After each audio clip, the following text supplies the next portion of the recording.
You said that you love winning. What drives you more, the love of winning or the hate of losing? Maybe equally, maybe both. I don't like losing, and I do like winning.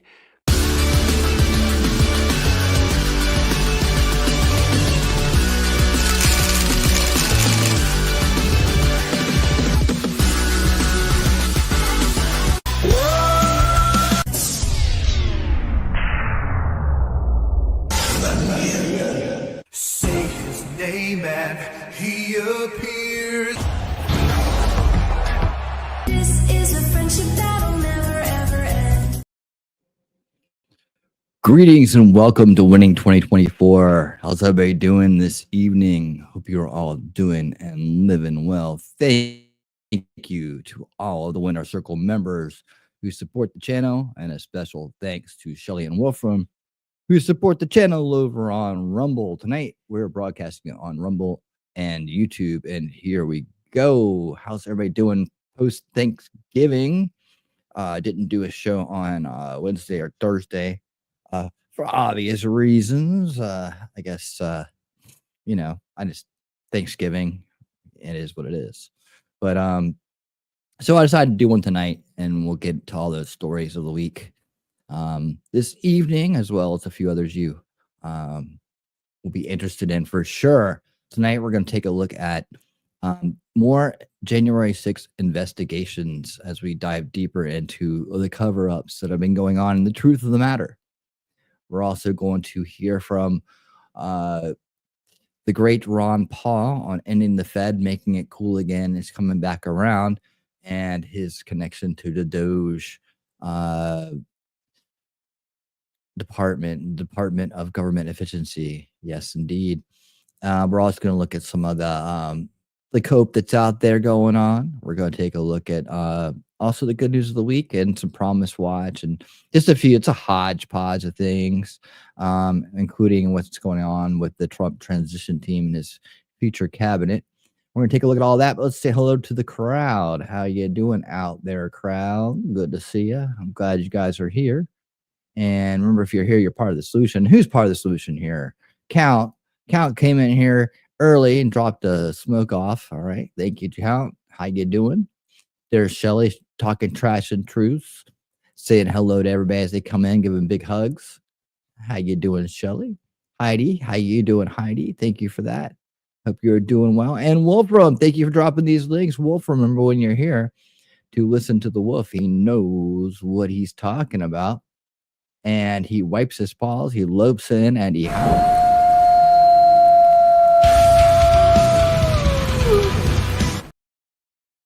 And the Alpha Mod is in the house. So happy to have you here. All these people I'm so thankful for. All of you. And it means a lot that you guys are here being part of a solution. We got so much coming up in the coming weeks. So much coming up to the inauguration day, which we'll be covering. And then we'll be covering all the confirmation hearings and all that stuff as well.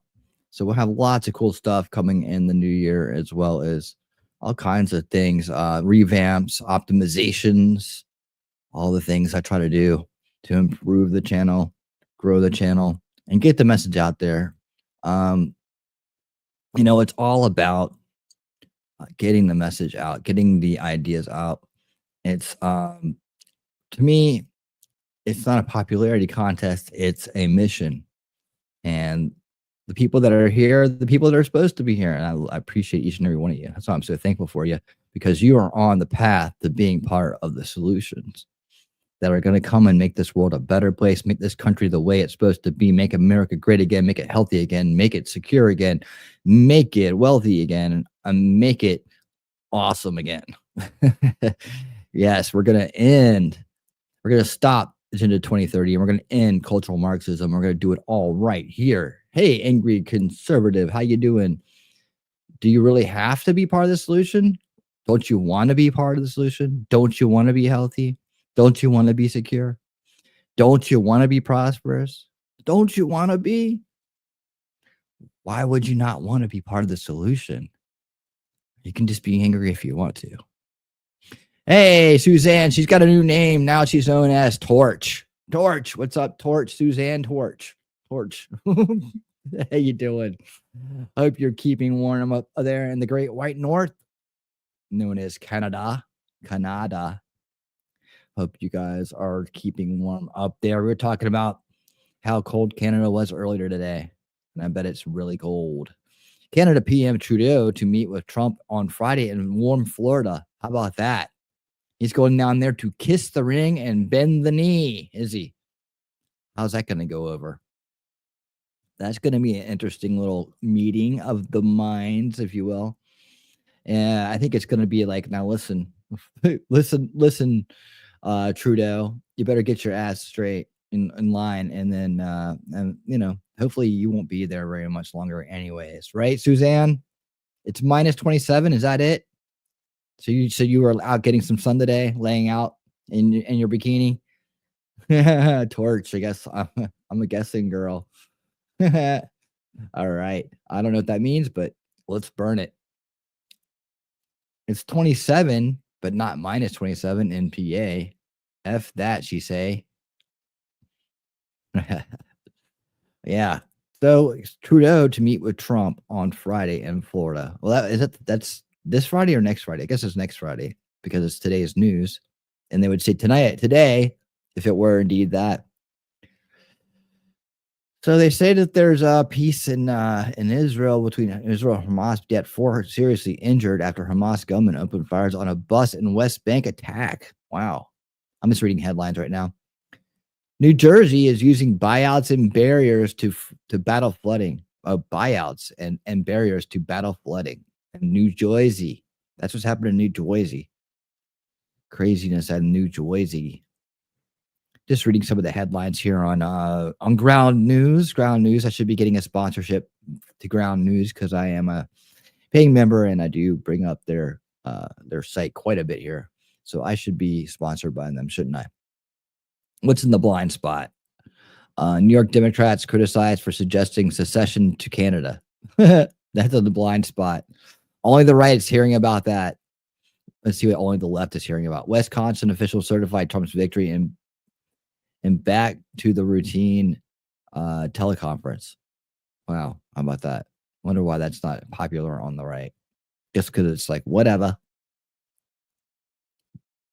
Oh, wow. Lots of stuff going on around here.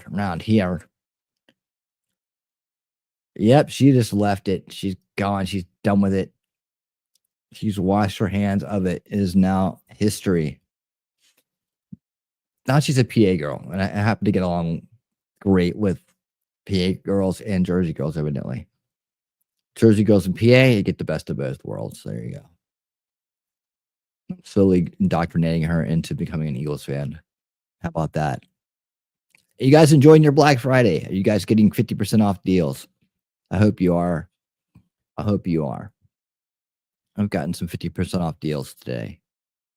And of course, I don't go anywhere. I do it online. And there's also Cyber Monday coming up. So that's good. So don't worry if you didn't get your cyber tech stuff for this evening. You still have till Monday to go and figure out what that's going to be.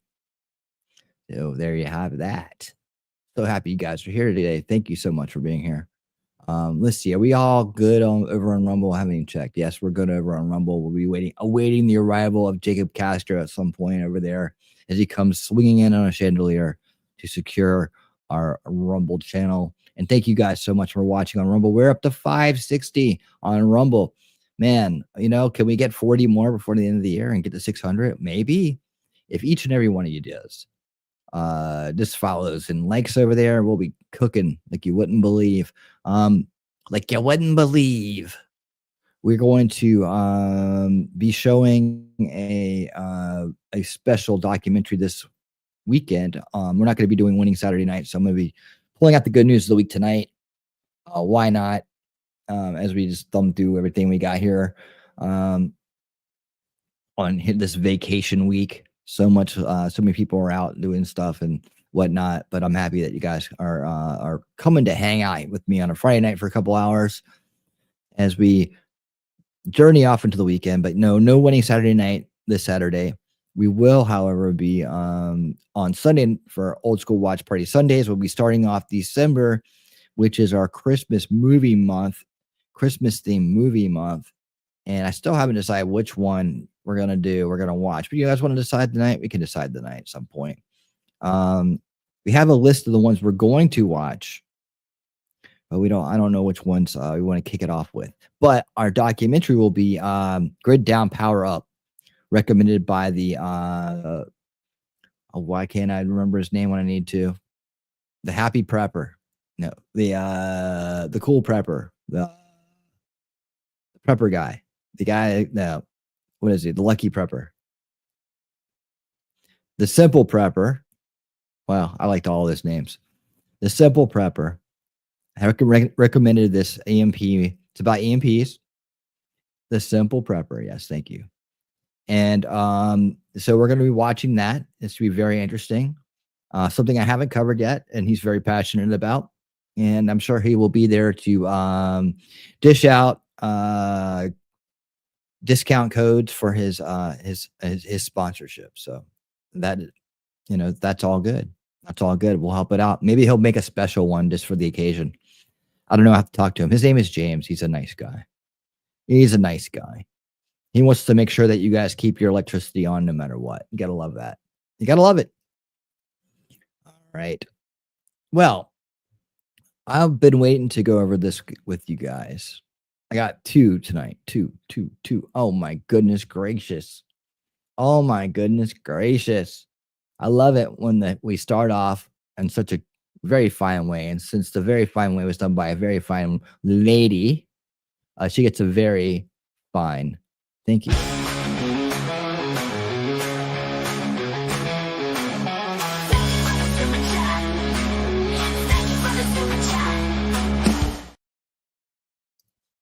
All right, $50 super chat.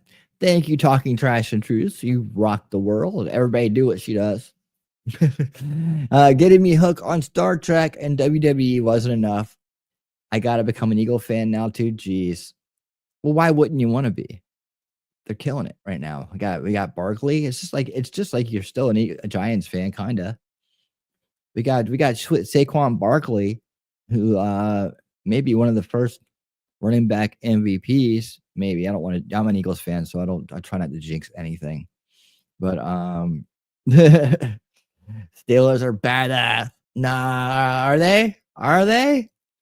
We'll see. We'll see.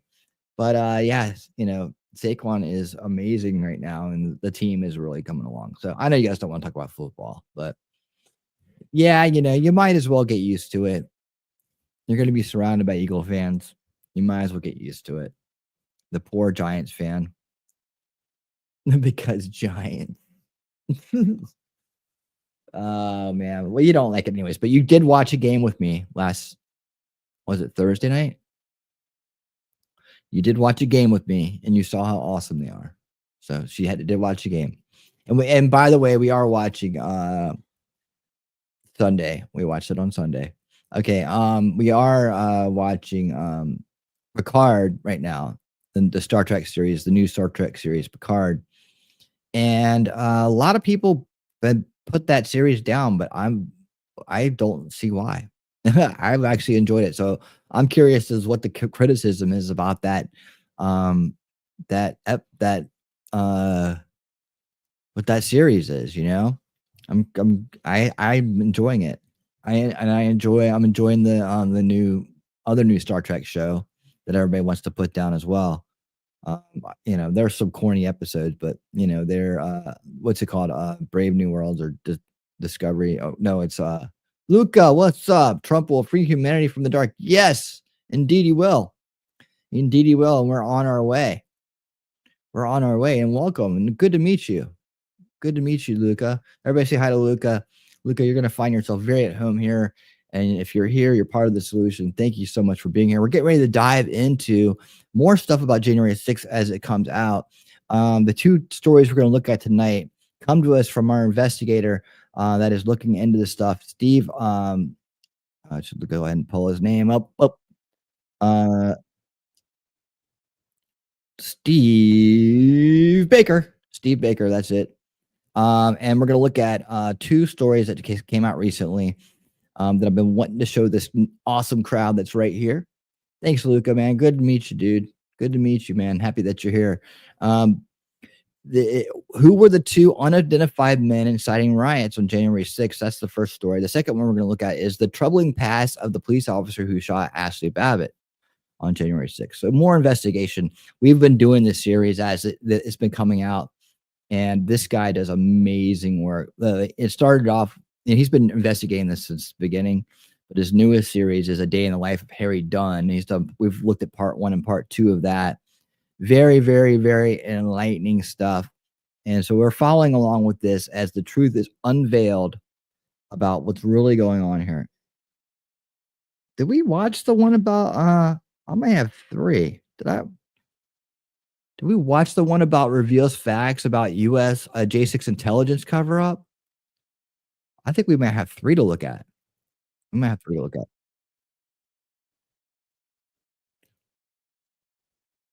I don't think we looked at this one. I've had this one saved for a minute. Seems like things have kept coming up and we kept pushing this off a little bit. So maybe we'll look at 3. And they're short. They'll be a good segment here for the opening story. Yeah, so much to be thankful for, Luca. Absolutely. So much to be thankful for this year. Man, I tell you what, it's a lot different than the Thanksgiving in 2020, isn't it? Oh, that felt like the world was coming to an end. But we made it, man. We made it through. And we all hang tight here together. This is the base crowd.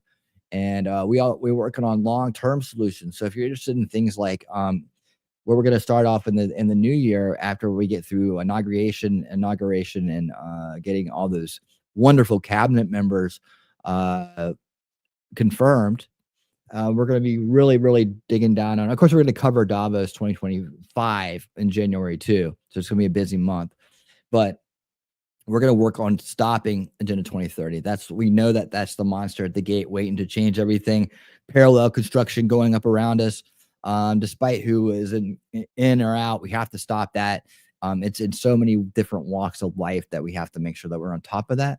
And also putting an end to cultural Marxism. Cultural Marxism, the subversion factor, the mind control machine of cultural Marxism. We talk a lot about that here too, and we discover how we're going to. We have this thing called solution culture that we talk about, and how we're going to put in preventative measures that will stop it on a generational level, because it is generational warfare that will stop the subversion of cultural Marxism in our society on a generational level by arming the next generations with with strong minds and the right types of information to deflect the subversion and the logical fallacies of cultural Marxism, to repair the history that's being taught in schools, to teach the trivium education, so that they understand what logical fallacies are and how to what a strong logical premise is, and they won't fall for bullshit that's like, people grift them on in terms of narratives, false narratives, like the false narrative of the establishment. We call it the first fail around here. Bill Gaetz, yep, he's part of it. Have you read the book? Control Oligarchs by Seamus Bruner? Highly recommend that book. We have a show here on Monday nights called Unrig the Game, and what we do on that show is we read very important books that are put out by very intelligent based authors, and we go through and look at what they're uncovering, unveiling, and what their solutions are. And Seamus Bruner, he's been around. He's been on a bunch of shows. Great guy. Wrote a fantastic book called Control Oligarchs. And what we do is we read about 2 to 3 chapters a week of each book. That was the very first book we did, and we have a channel over on Rumble, and that's where we do the reading, because Audible will copyright claim me here on YouTube if I try to read on YouTube. So what we do is we listen to the audiobooks, and I do like a pre-show here for about an hour, a kickoff show, and then we all go over to Rumble and we do the reading, and then I do some post reading content. Right now we're reading a fantastic book. Hold on, I think I'm getting a little bit of interference here. A fantastic book called Big Intel by J. Michael Waller. J. Michael Waller is a strong force out there for good, stopping cultural Marxism and its tracks by unveiling the history of it and explaining how it's infiltrated our intelligence agencies. And this book has been amazing. So we've read 4 books now, and we're getting ready to start on our 5th in about 2 weeks. So we're almost through Big Intel.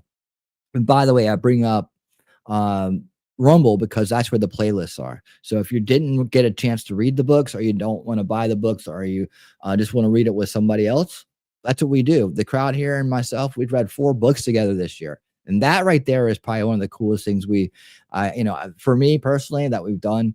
Hold on 1 second.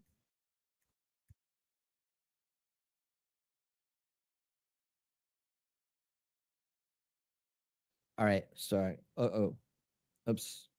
Can you guys hear me? Check. Okay, cool. I'm good. All right. Yeah, so the playlists are over there for all 4 of the books. And let's see if I drop a link right here. There's the Rumble channel right there. And if you just go into playlists, you'll find them. We also did The Great Awakening by Alex Jones, and we did Woke Inc. by Vivek Ramaswamy. All of these books help us unrig the game by understanding how the game is rigged. So our next book coming up, I believe, I'm leaning strongly towards Kash Patel's Government Gangsters. Shelly and I listened to the intro the other night, and she seemed really excited about it. We got 3 on the list right now as potential reads. I'm umming a lot. I realized that the other night. I gotta stop. Government Gangsters is a deeper dive into the deep state, what he uncovered about the lawfare and everything else that went on from the Trump administration, the first Trump administration on, and what he uncovered. And as who's hopefully going to be our next FBI director, I think that might be a very interesting read. The other book is Propaganda, How They Lie. And let's see, I have to bring it up now because my memory just went bloop. All right, let me bring my playlist up here, channel, my library. There we go. All right, the other one is Propaganda Wars: How the global elite control what you see, think, and feel, and that's by Glenn Beck and Justin Haskins. This is a brand new book. It's only been out a couple months, and this is another area of investigation, things I've been looking into and learning about and working to correct over the last 2 decades of work. That is the mind control of information-based mind control, right? How the subversion of information-based mind control, basically. And we deep dive into those topics. We've done a lot of those topics on my series, Unveiling Reality, and also on Old School Watch Party Sundays, which we do on Sundays, where we watch a documentary and a movie. And so a lot of the documentaries we've covered that I used to watch back in the day when I've been awake, aware, and resisting for a long time now. And though this YouTube channel is fairly new, I've been in the fight for a very long time. So that's what this channel is about. It's about winning our reality from the evil that's out there, who's trying to change our reality into their dystopic nightmare.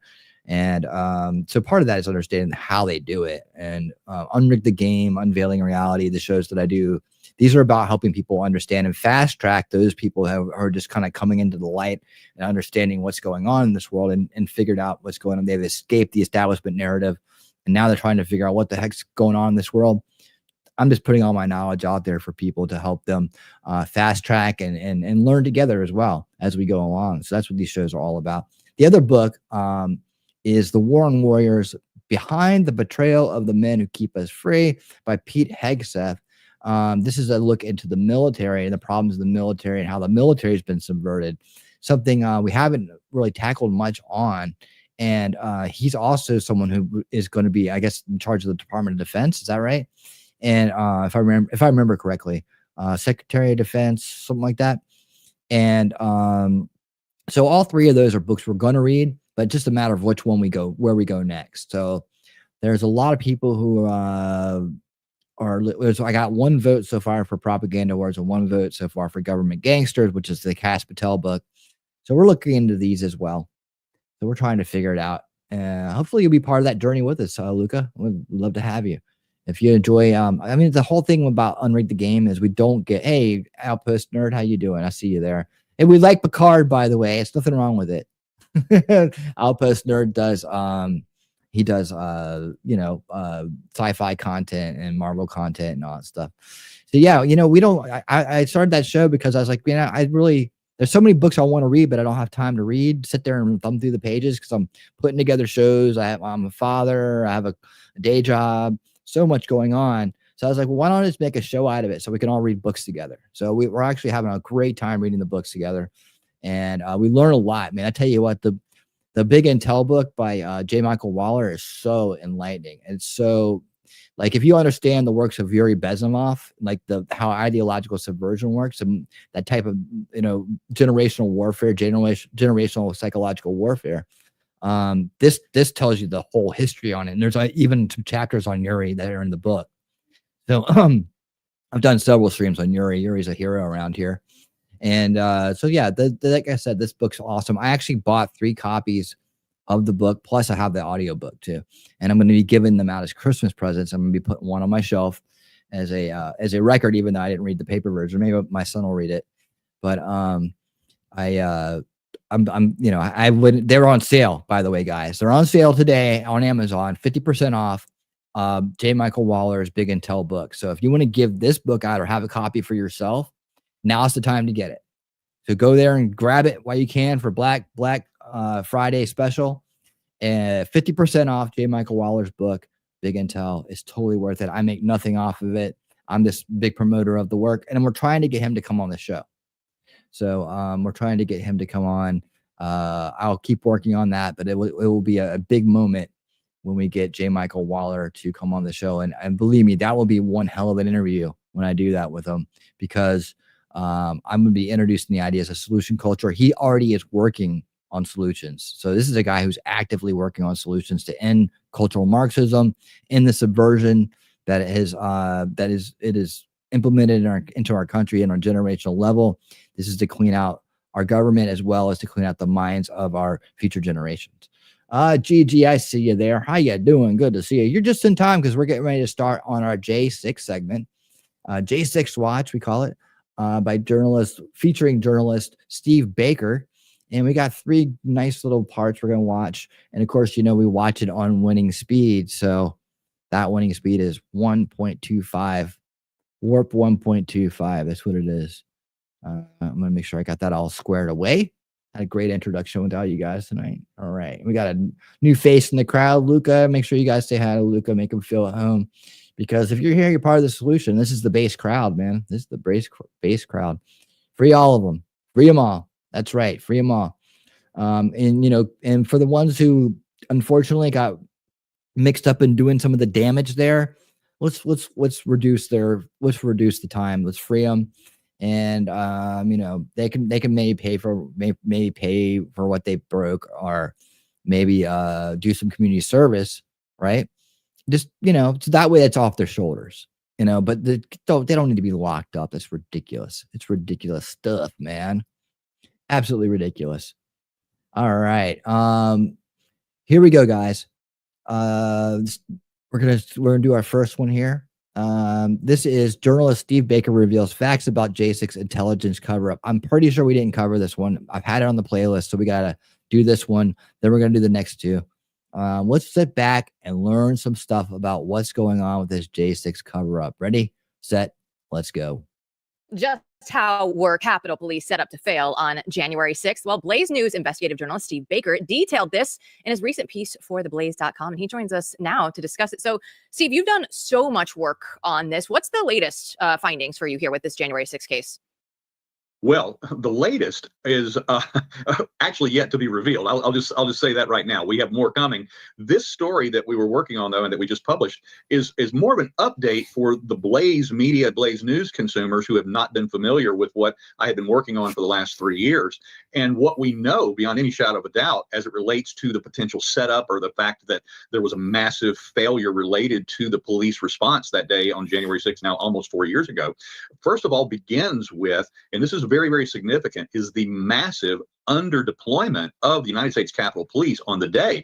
And this is mind-boggling to the officers themselves because, as they will tell you, and we've interviewed many of them, whistleblowers, we've interviewed those who are still with the Capitol Police, officers who have retired, including command level officers, who told us that on the day that they showed up for work, it was just another day at the office. And that's despite the fact that the Capitol Police leadership, specifically the Assistant Police Chief Yogananda Pittman, had issued and signed off on 6 permits for protests on the Capitol property that day, meaning that on a day like that, according to every officer that we've ever talked to with the Capitol Police, is that meant that it was an all boots on the ground day. But it was during the COVID lockdowns, and they had somewhere between 700 and 800 of their uniformed officers on what they called administrative leave that day. They did not bring them in for this special event, which they could have done. They also did not. Wow, they knew all this was coming, so they just said, "Hey, yeah, it's just another day." And hey, yeah, sure, if you want time off, go ahead. Share with the command level officers the intel that was coming in, not only from the United States Capitol Police intel, but from the FBI, from the New York Police Department, from many other agencies that were telling them that there was something up, that they had chatter, that they had intel, that there was going to be violence that day, that there were going to be attacks on the Capitol, even, now this is most important, even that Congress members themselves were to be targeted that day. Those guys didn't look like they were too worried about them walking in either, did they, Wolfram? They didn't look like it at all. Intel was shared with the assistant chief level officers there, and it was not disseminated to the actual frontline officers or the command level officers that would be on the ground that day. So rather than having 2,000 uniformed officers, which they would normally have, at the command of those on the ground that day, they had somewhere in the vicinity of only 200 officers, which was why they had to send up the panic call immediately to the Metropolitan Police to get over there. Thank God they got there when they did. And then in addition to that, obviously, we all know the story about the National Guard being refused, and that began with President Trump's offer, the refusals from the Mayor Bowser, and then, of course, the involvement that happened over at the DOD and their refusal to send over the National Guard after the violence had already begun because they didn't like the optics. Steve, we've had, of course, the through your efforts and Joe's efforts in writing these stories, the former head of Capitol Police on the show. And it's remarkable to me, as I think is in this article, that some people on the right even would condemn the Capitol Police and say they were somehow part of this, conspiracy or instigated violence. And it seems as if everything you're talking about, the fact that they're made to sign an NDA, they were set up to fail, they weren't given all this information, and even the life of Harry Dunn, the video that's out now, shows that well, some of them maybe have been co-opted later on. This is a group of people who didn't initiate anything, and in fact, were sacrificial pawns. Is that right? Yeah, and one of the most egregious narratives that's out there, even from the right, is that the Capitol Police or the Metropolitan Police started the problem. That's not what happened at all. The first 2 breach lines that happened outside at the Capitol were initiated by violent provocateurs. We are yet to determine who specifically that they were working for. We have our ideas, and we're working on that. And so when Jill asked earlier, what's the latest? That's coming. But what we know is that these guys were left flat-footed without any information. They didn't have headgear. They didn't have body armor. They didn't have anything that they needed when this massive crowd started moving over. And then the provocateurs breached the first barricade, the second barricade, started attacking the third barricade, and then things started happening. And look, let's be honest, there were some illegal uses of what they call less than lethal armaments against the crowd, absolutely were used outside of their training, in violation of their training, in response to what was happening. There was panic there. I saw the panic with my own eyes. I was there at 1:19 p.m. on the West Front battle line. The first thing I recorded was injuries. I got up in the Capitol Police officers' faces with my camera, and I recorded the panic. And that's when I first began to realize that these guys were caught flat-footed. Now, that doesn't excuse the leadership that withheld this information. That does not in any way exonerate the leadership who not only withheld this intelligence, but did not hold briefings that morning, as we demonstrated in A Day in the Life of Harry Dunn Part 1, that in fact, the normal morning roll call briefings that they would have, they didn't even hold them that day. And we have Capitol Police officers even testifying in the various January 6th trials to that effect, that they showed up to work thinking it was just another normal day, and that they were told nothing in briefings because they didn't have briefings that day.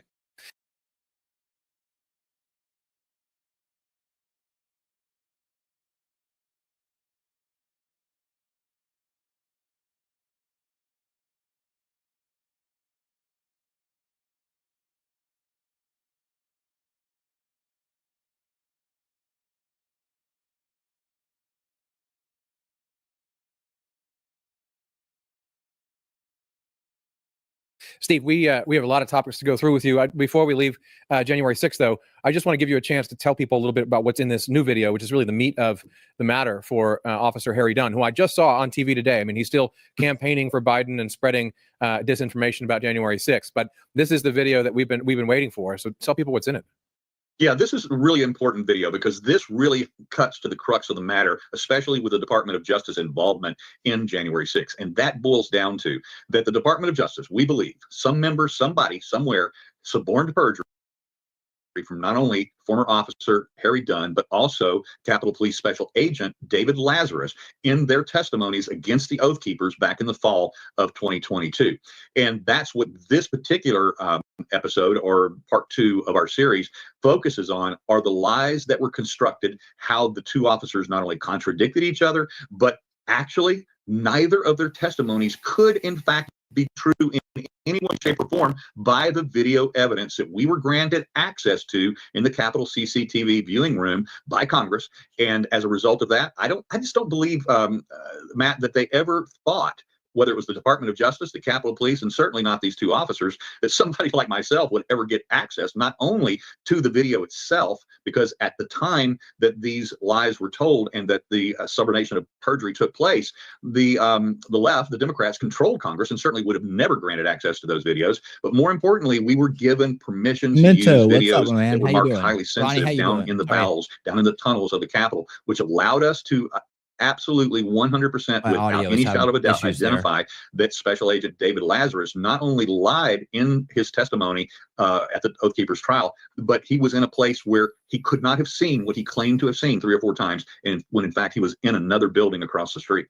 All right, Steve, I know you spent a lot of time in Western North Carolina, so let's move on to I mean, so yeah, just another day at the office, right? They were just trying to they were compartmentalizing them, right? They were compartmentalizing them and not letting them even, oh, we might be a little busy today, guys.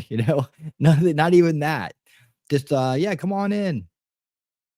Hurricane Helene. Oh yeah, and we'll skip the morning meeting too. Response, because we have a former Pentagon official, Casey Wardynski, that has told Blaze News that the federal response to Hurricane Helene in Western North Carolina, in Tennessee, in Georgia is pathetic compared to the response in past hurricanes. He also said it was political and it was intended to target the Trump supporter areas. So what is your response when you hear somebody that is a former Pentagon official come out and say these things?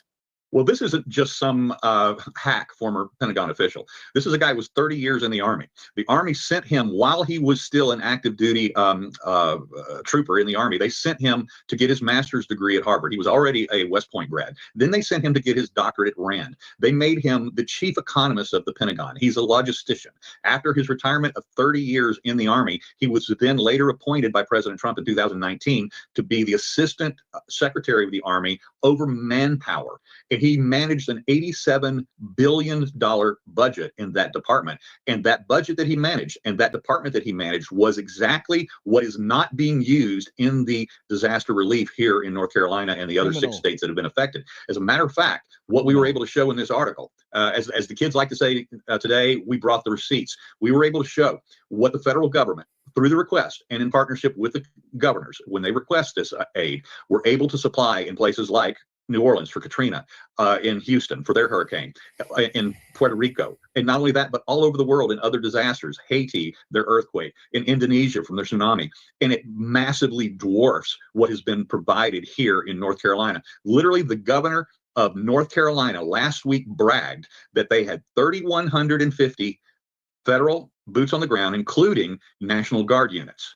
That's 3,150 when all of these other disasters that I just mentioned range from 15, 17,000, 60,000 federal troops were assisting in those disasters. And we have a paltry 3,000 here. And that's just in North Carolina.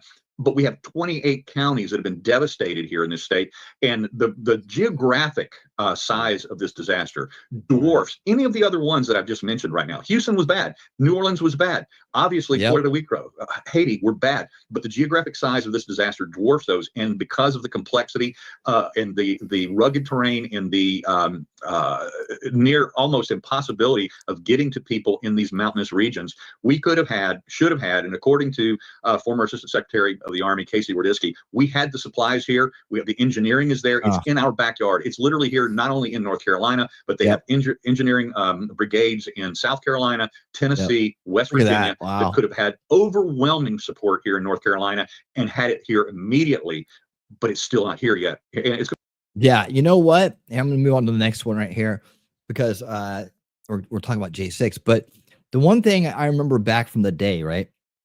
You had 9/11, and then right after 9/11, you had Katrina, right? That was the big FEMA disaster of the past, where FEMA didn't, that it was a horrifying hurricane, and FEMA was getting a lot of criticism back then too. They weren't doing as much as people felt like they could do.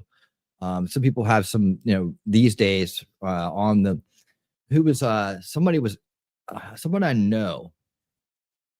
MLS, was MLS here earlier? I didn't say hi to him. Hold on. MLS, if I didn't say hi to you, I'm sorry. Yeah, there you are. There you are. But there was somebody else that was there. I can't remember who it was. It was like one of the local creators here, local creators, who was talking about it in great detail and had some really good points about it. However, it did wake a lot of people up. Like if 9/11 had already kind of shook a lot of people awake about, the certain aspects of our world, how they rushed us into a false conflict after that, and how we had things like the Patriot Act coming down on us, where they actually, one of the biggest problems, of bringing all these branches of intelligence that are supposed to be separated for a reason together under one roof. And that's something that J. Michael Waller has talked about extensively in his book, Big Intel, as well. But this hurricane right here, right, and this FEMA response, it woke a lot of people up. This is one of those moments of clarity where people can actually, and I talked about this when it happened. A couple of things I said was, as it was happening, well, before it hit, you know what I said? I said, oh man, here we go. One side's gonna be saying it's climate change, the other side's gonna be saying it's weather weapons. But that was one. But the other one is, I was like, when hurricanes do mass damage, if FEMA doesn't respond correctly, it's another moment of clarity for people, and it's an opportunity for people to awaken from their slumber of the first veil, or the establishment narrative that has them lulled into this false reality, this false framing of reality that they want to keep people in order to subjugate them, and in order to have them manufacture their consent, right? And in order to have them activate and work on their behalf. So this hurricane did do just that. It has, and FEMA's, lackadaisical response and poor decision making, and some of the other atrocities that have come out of that tragedy has brought a lot of people to the point where they're starting to see through the veil. And that's unfortunately a good thing that came out of a very tragic situation. But that's usually how these things work. Some kind of mass trauma happens that shakes people out of the establishment mind control machine. And that's the opportunity for them then to come on and join us on the other side, outside of that veil, and start working to do the good work. Start working with us to do the good work, to put us back into the light. All right. So our next one's going to be who were the two unidentified men inciting rioting, inciting the rioters on January 6th. Another deep dive with Steve Baker coming up. Let me make sure I have this right. Why did I unshare that screen? Okay, there we go. Let me just put it right here as I go back to the crowd and say, what's going on out there real quick. Yeah, sorry about the audio issue there. Sometimes my audio craps out and I have to reset it. So it worked good though. It reset. And that's the important thing, isn't it? All right. Let's see. The evil elites create these hurricanes and other disasters with weather control. We might disagree on that one, but you know what? The thing about it is they don't respond to it the way they should, and that's what really gets people going. Funny how people get the book thrown at them for walking through a building they technically own access to, but pro-pally destruction, graffiti, violence, totally fine. Yeah. The summer of love. Mostly peaceful. No, not at all. Yeah, that's again the cover of cultural Marxists getting cover from people who are warped into that mindset when they shouldn't be. So things are going to be changing coming soon with that, right? They're going to be changing for the good, for the better. They won't be getting the cover, and then they'll go back into the darkness. And so if they try to erupt, they try to come out, they're going to find it. It's a much different, they're going to be treated much differently this time. We're treated the way they should have been treated in the first place, like criminals, right? Like subversive criminals. You got the parents that are brainwashed. They hate Trump and get booster shots constantly. I've tried to wake them up. They love mainstream news. That's a shame. Yeah, a lot of us have to deal with that mind control machine. I understand that. Let's see. Scrolling down. Let's see. Well, yeah, BLM was bull from the word go, purely a tool of chaos and division. Yep, absolutely. Bunch of scam artists running that thing. But the base black folks out there calling it out, they ain't part of it. They don't want nothing to do with it. Yeah, that was all about the Marxist narrative, right? Oppressed oppressor, right? Racial division, dividing and ruling, keeping the world in chaos, destabilizing it. That's what rioting does too, you know. Let me see here. A bit. Buy a fancy man cave on a granite mountain. Let's do it. That sounds like a good idea to me. Yeah, good to see you, Gigi. Good to see you. All right, we're gonna get on to our next one. I think we will. I think we're gonna get them all. I hope they will wake up. You know, success, and just bring it to them small. You know, a little bit at a time. I tell you what, one thing that's gonna help is when people see that Project 2025 is not happening, and you keep reminding of it. Where's Project 2020? You know, anything that can wake up and make them see that they've been lied to helps them come around, right? And then they'll start listening and be able to listen to Trump without having that hate Trump filter on, right? Because that's just archetype crafting. Talk about mind control, how it works, and we have to talk about how the human mind works, the human brain OS, and it's based on images and it's based on archetypes, and basically what the evil in this world is understood is that they can archetype craft, right, by taking a known archetype of evil and then merging it with someone they want to slander and when they want to destroy. They're like taking like Hitler and merging him with Trump, right? And they do this repetitively over and over again. Now it's going on how many years, right? And these people just their archetype in their brain when they go to recall, when they hear the word Trump, when they hear his voice, when anything, the name, they see it. The automatic association is the one that's been programmed, not the truth. So it's all about undoing that, and they have to understand that the sources, that merged that false archetype onto Trump were lying to him from the beginning. That breaks the archetype. So they start to realize it, and it also turns it around, right? So it makes them so that they start to become resentful towards the people that were abusing them with information, because it's abuse, right? They've been abused by the system. They just don't know it yet. So little seeds help. You know, you're never going to get it in one conversation, but if you plant little seeds along the way and let them grow those seeds themselves, eventually enough growth helps lift them out and away from that false narrative, and they'll learn it themselves. I've seen it happen. It's a long process, but for those that we love, we need to be patient and make sure that we can get them there one little seed at a time. And one way to do that is by showing them how they've been lied to without, you know, getting into a heated argument about it or anything like that. But just, you know, Project 2020, that's not coming. That ain't going to happen.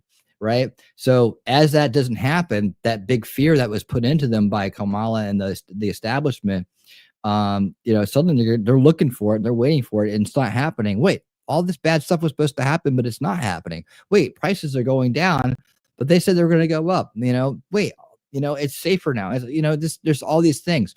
Another big thing, another big eye opener is the lies about the food. So the work that Bobby Kennedy is going to be doing, Bobby Kennedy Jr. is going to be doing, is going to be very eye opening. It's going to be a point of a moments of clarity will be coming about, especially when you can talk to them about food and water, things that, you know, that aren't as political in nature, though they are, and show them, hey, you know, all these people have been lying to you. They've been feeding you this poison your whole life. And, you know, and there's still a lot of trust, I think, on the left for Bobby Kennedy and people who live, you know, they're still trying to run his name from the mud right now. They're trying to slander campaign him like you wouldn't believe.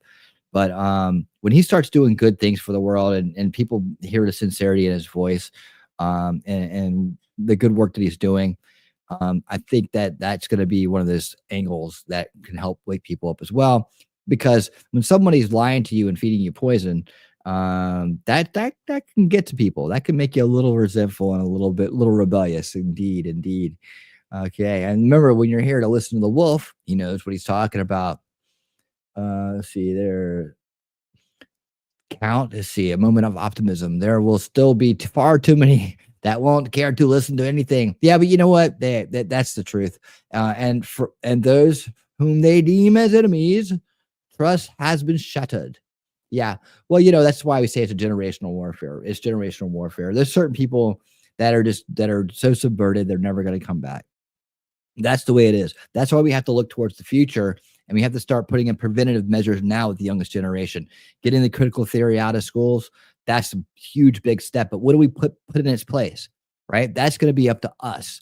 And Trump's going to put it in our hands.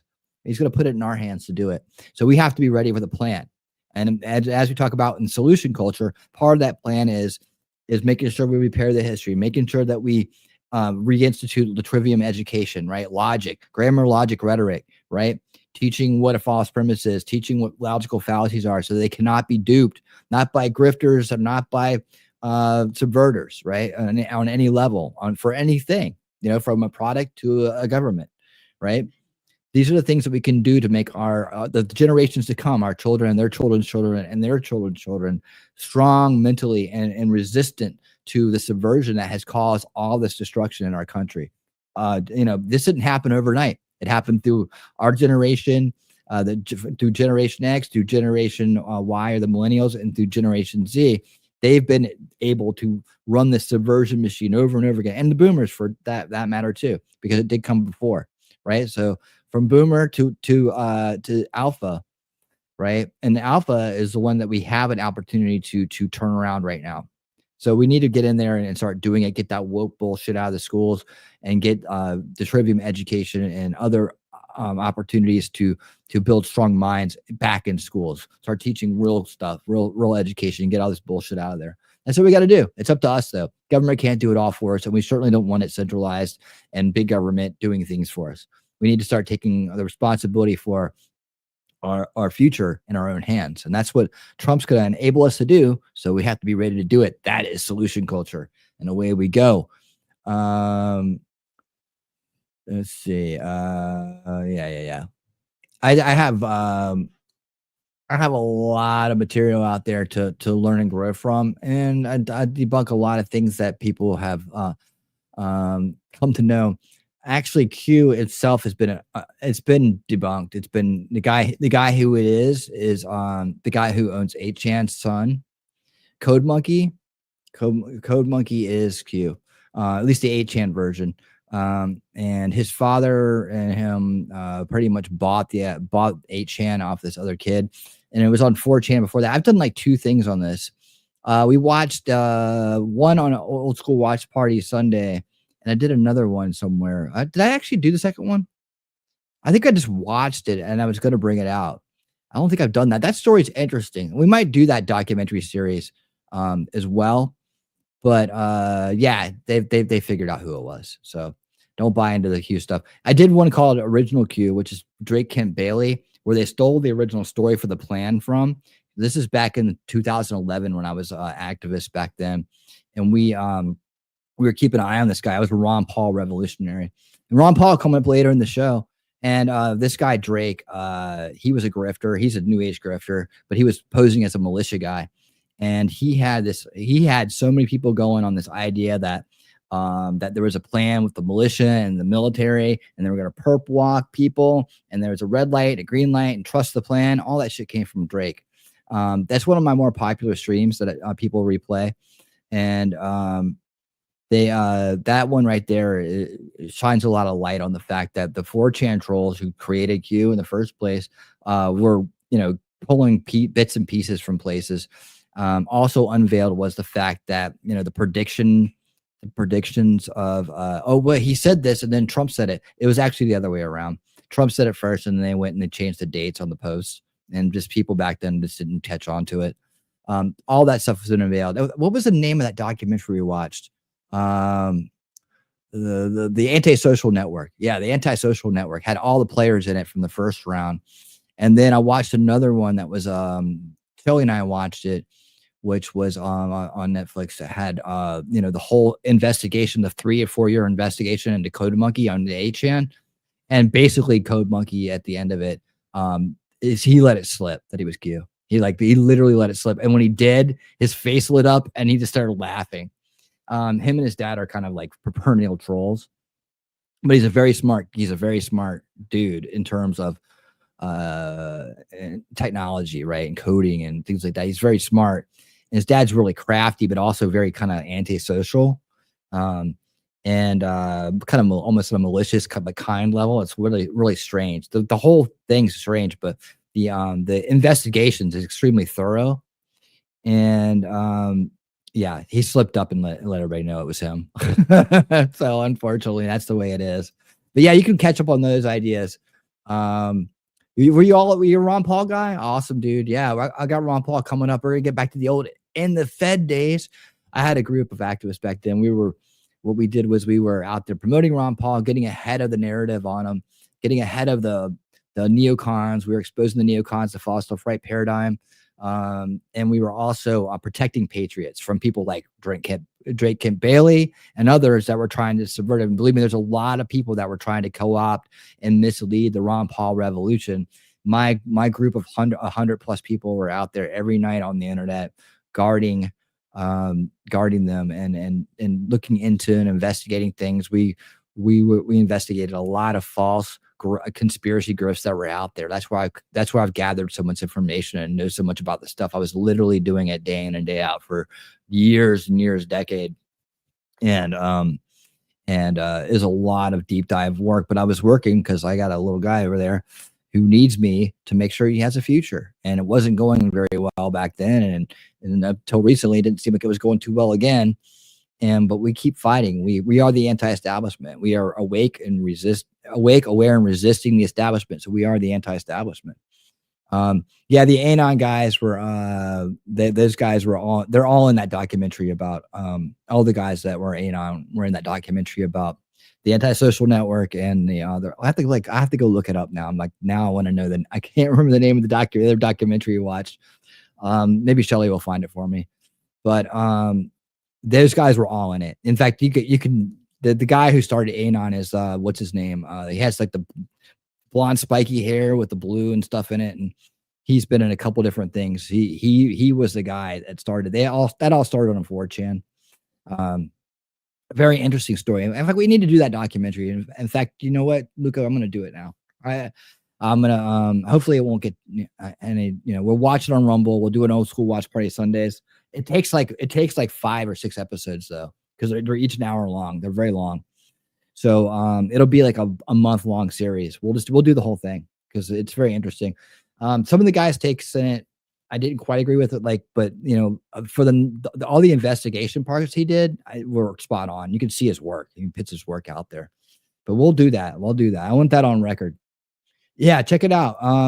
Check it out. That one's really good in terms of the 4chan version of it. And all the guys are there. All the players. The guy who started 8chan. I'm forgetting all their names right now because I'm in the middle of doing the J6 stuff, and I'm on a tangent about Q and Anonymous and stuff. But they're real deal guys. They're real people. But anyways, yeah, we'll do that together. But yeah, there is a link to the Antisocial Network showing that I did. Maybe Shelly will find that and throw that out. I'm sure she's busy typing away looking for things right now. If you guys can get that link over to Luke, I'd appreciate it. I'm going to go ahead and move along to our next presentation here this evening. Who were the 2 unidentified men inciting rioters on January 6th? Let's check it out. Investigation found that 2 unidentified men incited rioters on January 6th and stood feet from Ashley Babbitt and later secretly met with Capitol Police. Here to discuss is Blaze News investigative journalist Steve Baker. And Steve, what can you tell us about this investigation in particular? Well, first of all, I wish Joe Hanneman was here because he's been working on this for months. So I'm speaking for Joe and his excellent work. But there are many unidentified, unusual characters, as he points out in this particular story. The sedition hunters, those online sleuths, many of whom have acted as paid confidential human sources of the FBI. We know that to be an absolute fact now, by the way. They themselves have been very frustrated because they've identified about 800. I didn't say 8. I didn't say 80. I said 800 of these unusual characters. Seems like a lot. Yes, they've turned their identities over to the FBI, and the FBI has not moved on them in all of this time. About I'd say a couple of hundred of those are what they call AFOs. They're on the FBI's most wanted list, assault on federal officers. And the sedition hunters, who they're not our friends. I like to refer to them as good Germans, if you know what that means. If you don't, look it up. But nevertheless, they have become very frustrated because they have turned violent offenders' names, addresses, have actually posted online and addressed and tagged the FBI and said, if you need their home address, we'll give it to you. But this frickin' frack is another example of a couple of very suspicious, highly unusual characters in their activities that day on video for a couple of hours, which Joe followed them closely for all of this time, both on police body-worn cameras and Capitol CCTV. And there's a lot of questions. Yeah, and the people he just referred to said, we'll give you their home address. Those are the Anon guys. In fact, that's in the antisocial network. So that they meet with Capitol Hill police. They're suspicious. Lay out what you and Joe think are the possibilities for who these people are. Particularly when you look at the ring on one of their fingers, I think that it's possible that they're a father and son team. It's very likely, by considering the age difference. One of them is wearing a Punisher ring, which typically is worn by military, special forces, former law enforcement, that sort of thing. But the fact that they had a very unusual encounter with Capitol Police at the end of their day, where one of them sat in a patrol car, a Capitol Police patrol car, for 27 minutes, showing them the videos that they had taken that day. And then the Capitol Police have the temerity to tell us, oh, yeah, we don't know who that was. He didn't identify himself. Wait a minute. You're a cop, and a guy's giving you video information for 27 minutes, and you don't get his contact information. We have a acronym for that. Yeah, there's a lot of fishy things that go on with this. But Steve, you were in the building earlier today. We got to catch up a little bit, and we were just talking about, Donald Trump winning the election and what that's going to mean for January 6th defendants. And you brought up an interesting point that a lot of people right now are going out there in the media and trying to go out there and badmouth January 6th defendants and make their case one last time before Donald Trump takes office. That they are. And, I'm a prime example. I have people that want to see me waterboarded at Guantanamo every day for the rest of my life for nonviolent misdemeanors. And then we have, of course, the cases of the individuals that there's no other way to put it. They were framed. They were accused of things that they did not do, and then they were made examples of through this, what we call this embarrassment process of a trial, and have had their lives destroyed. Fortunately, I've not had my life destroyed, but there is an ample number of people out there still trying to drive home the point, and they're doing it every day. They're doing it on my X feed every single day, of reminding people of the crimes that I committed. What they're reminding people of are the accusations that were made, but those accusations, as we know, are not always factual. Yeah, I love how these accusations, they're not pounding the pavement for frickin' frack who incited rioters for hours, right? That's right. To be taken in. They're not pounding the pavement asking who these many mysterious people are. It really is ridiculous.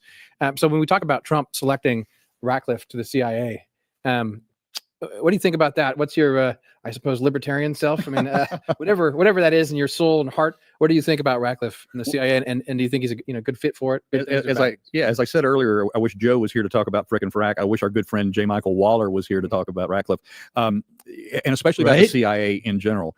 If ever there was an agency, an organization within our federal government that needs to have a decapitation, dismantling, whatever, and then a rebuilding from the ground up, because we need intelligence services. We need that line of defense. We need to know what our enemies are doing, what they're thinking, what they're planning. But we know that this particular agency not only was founded, unfortunately, on Marxist principles, but it has developed into the enemy within.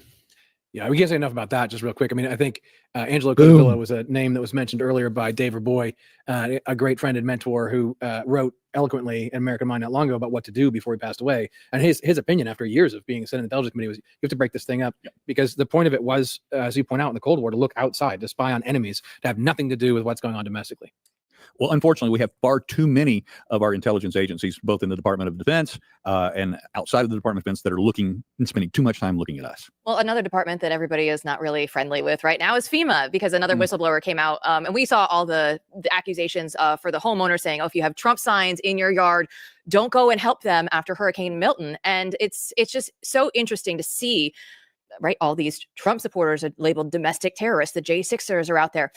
When we look at this, and it's just political prosecution across the board within government agencies, what do you look at specifically when it comes to FEMA here? All right, you're going to get my blood pressure up now, because this is something I'm very passionate about. I am a resident of North Carolina and have been for over 30 years. My children were born there.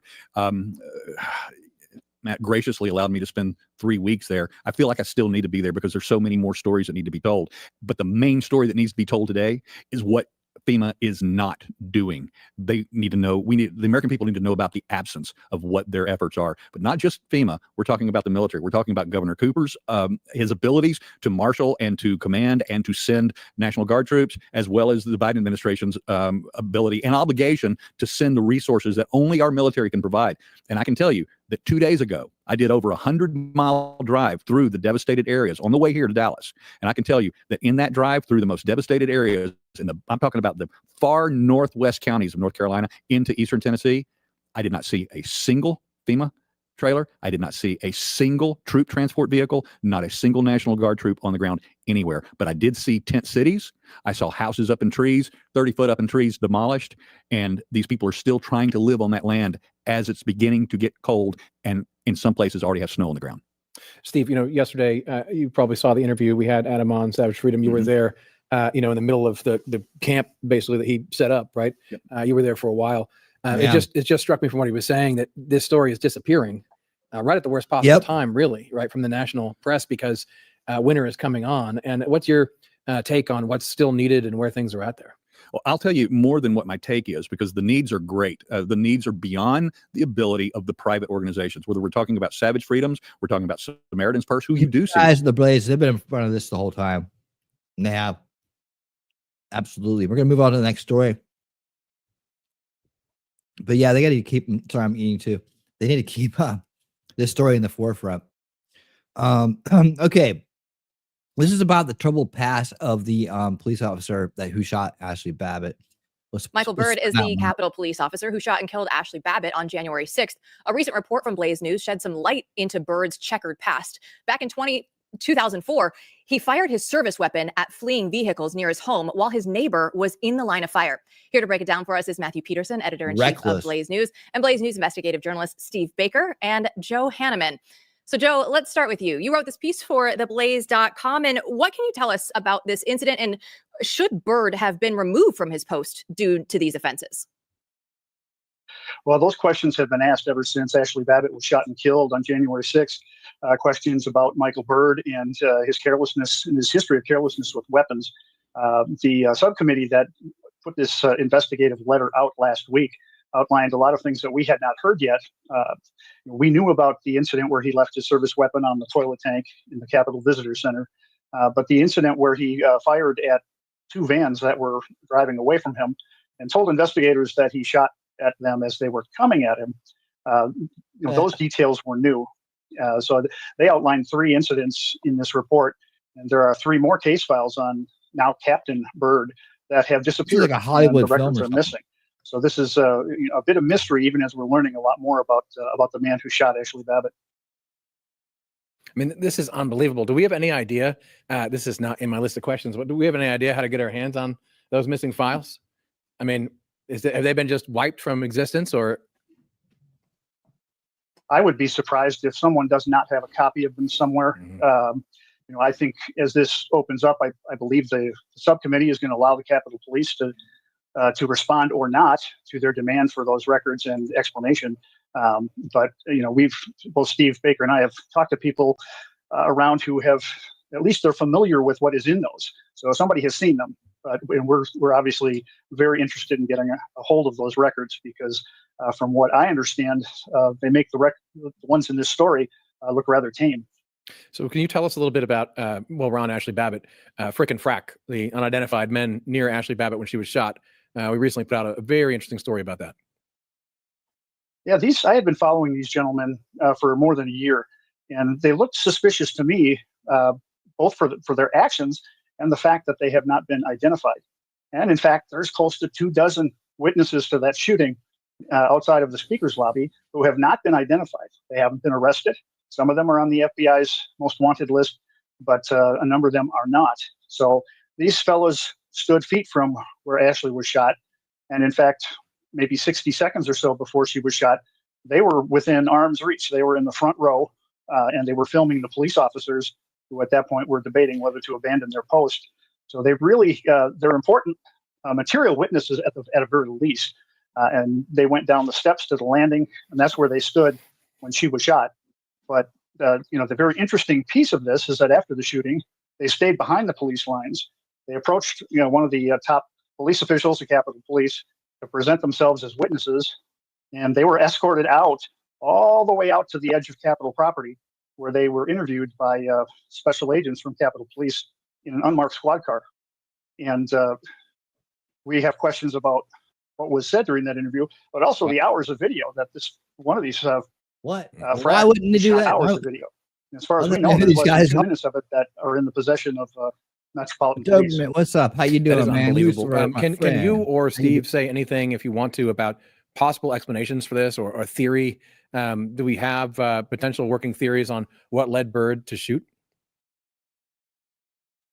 Well, Joe, I'll tell you what. I'll tell you. Let me jump in here, Joe, with you real quick. What led Byrd to shoot is still obviously unknown. There's conspiracy theories that this was a setup. There still are many, other than Frick and Frack, unidentified characters that were in that speaker's lobby area at the time. And then we, of course, have, as you talked about in your story, there was that 27 minutes or so that one of them sat in the car with a Capitol Police officer, and I think that's what it was. They never revealed their identity. And the Capitol Police officer never asked for it. There's so many inexplicable and unfathomable circumstances that took place in that scenario. But at the end of the day, was Michael Byrd complicit in a conspiracy to kill somebody that day, or was he just an out of control officer who had a history of violence and firearms problems? That's what I think it is. I mean, I don't know how you would identify a single person and say, okay, this is the one we want, and they're going to perfectly come through this window at this time. No, I think that he just lost it. We could say it, or was there something more to it? Well, he has said, he's only spoken publicly about this once with Lester Holt from NBC. He did not even speak to the internal affairs detectives at Metropolitan Police Department who conducted the shooting investigation. But he said he feared for his life when Ashley. Basically, she only got her shoulders out the window and part of her head. But he said he didn't know if it was a male or a female. He couldn't see if there was anything in his or her hands. Really did not have a good enough view to really make a judgment. And he kind of crept out of a hidden position.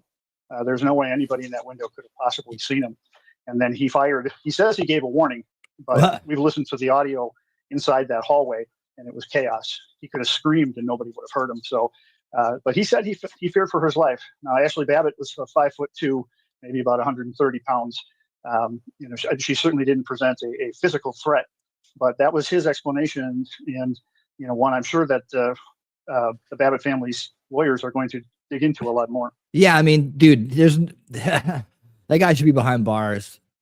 There's no way that was even called for on any, by any stretch of the imagination. Well, there's another development in the January 6th case from earlier today. Jack Smith filed a motion to dismiss the J6 charges against Donald Trump before his inauguration. So, Steve, I want to ask you. Thank you for being here. Smith cited in his president, he doesn't want to do this to a sitting president, which Donald Trump will once again be. So do you think that this is going to be the end of this, or will they try and bring this back up once he's done with his next term? Ultimately, he has to have the approval from Judge Chutkan. Now, I've sat in her courtroom during a Trump hearing, and I've seen her attitude. I've seen the fact that she seems singularly focused on driving this thing forward. Now, I can tell you that in my own case, even though my own judge is a personal friend of the Attorney General, Merrick Garland, is that if my prosecutor had come to my judge and said, I want to dismiss this case, I believe that my judge would have done so.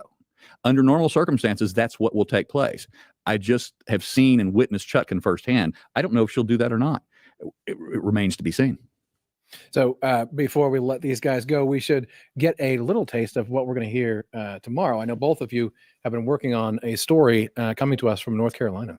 Yeah, Joe and I, for gosh, I don't know, 72 hours now, have been really working hard on a revelation that has just come to us. Last Monday, I drove through North Carolina. I did all the back roads in the mountainous areas where the disaster zones are, and there was something missing in my perspective, and I couldn't see, never saw a single military troop transport vehicle of any kind during that drive, 150 miles or so through the mountain roads and the disaster zones in western North Carolina. So when I got back to Dallas, I immediately began the inquiries. And what we have discovered is that not only, and this is completely verifiable, not only has the National Guard been withdrawn by the governor in North Carolina, but also what they call the Title 10 federal forces, active duty forces, have also been withdrawn.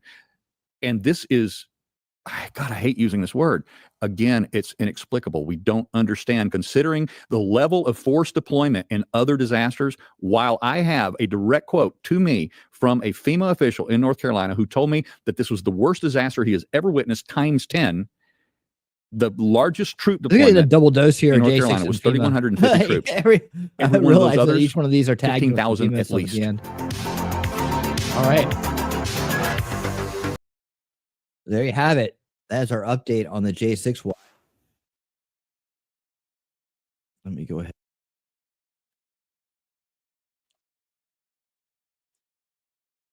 All right, there we are. Okay. Let me close that tab out.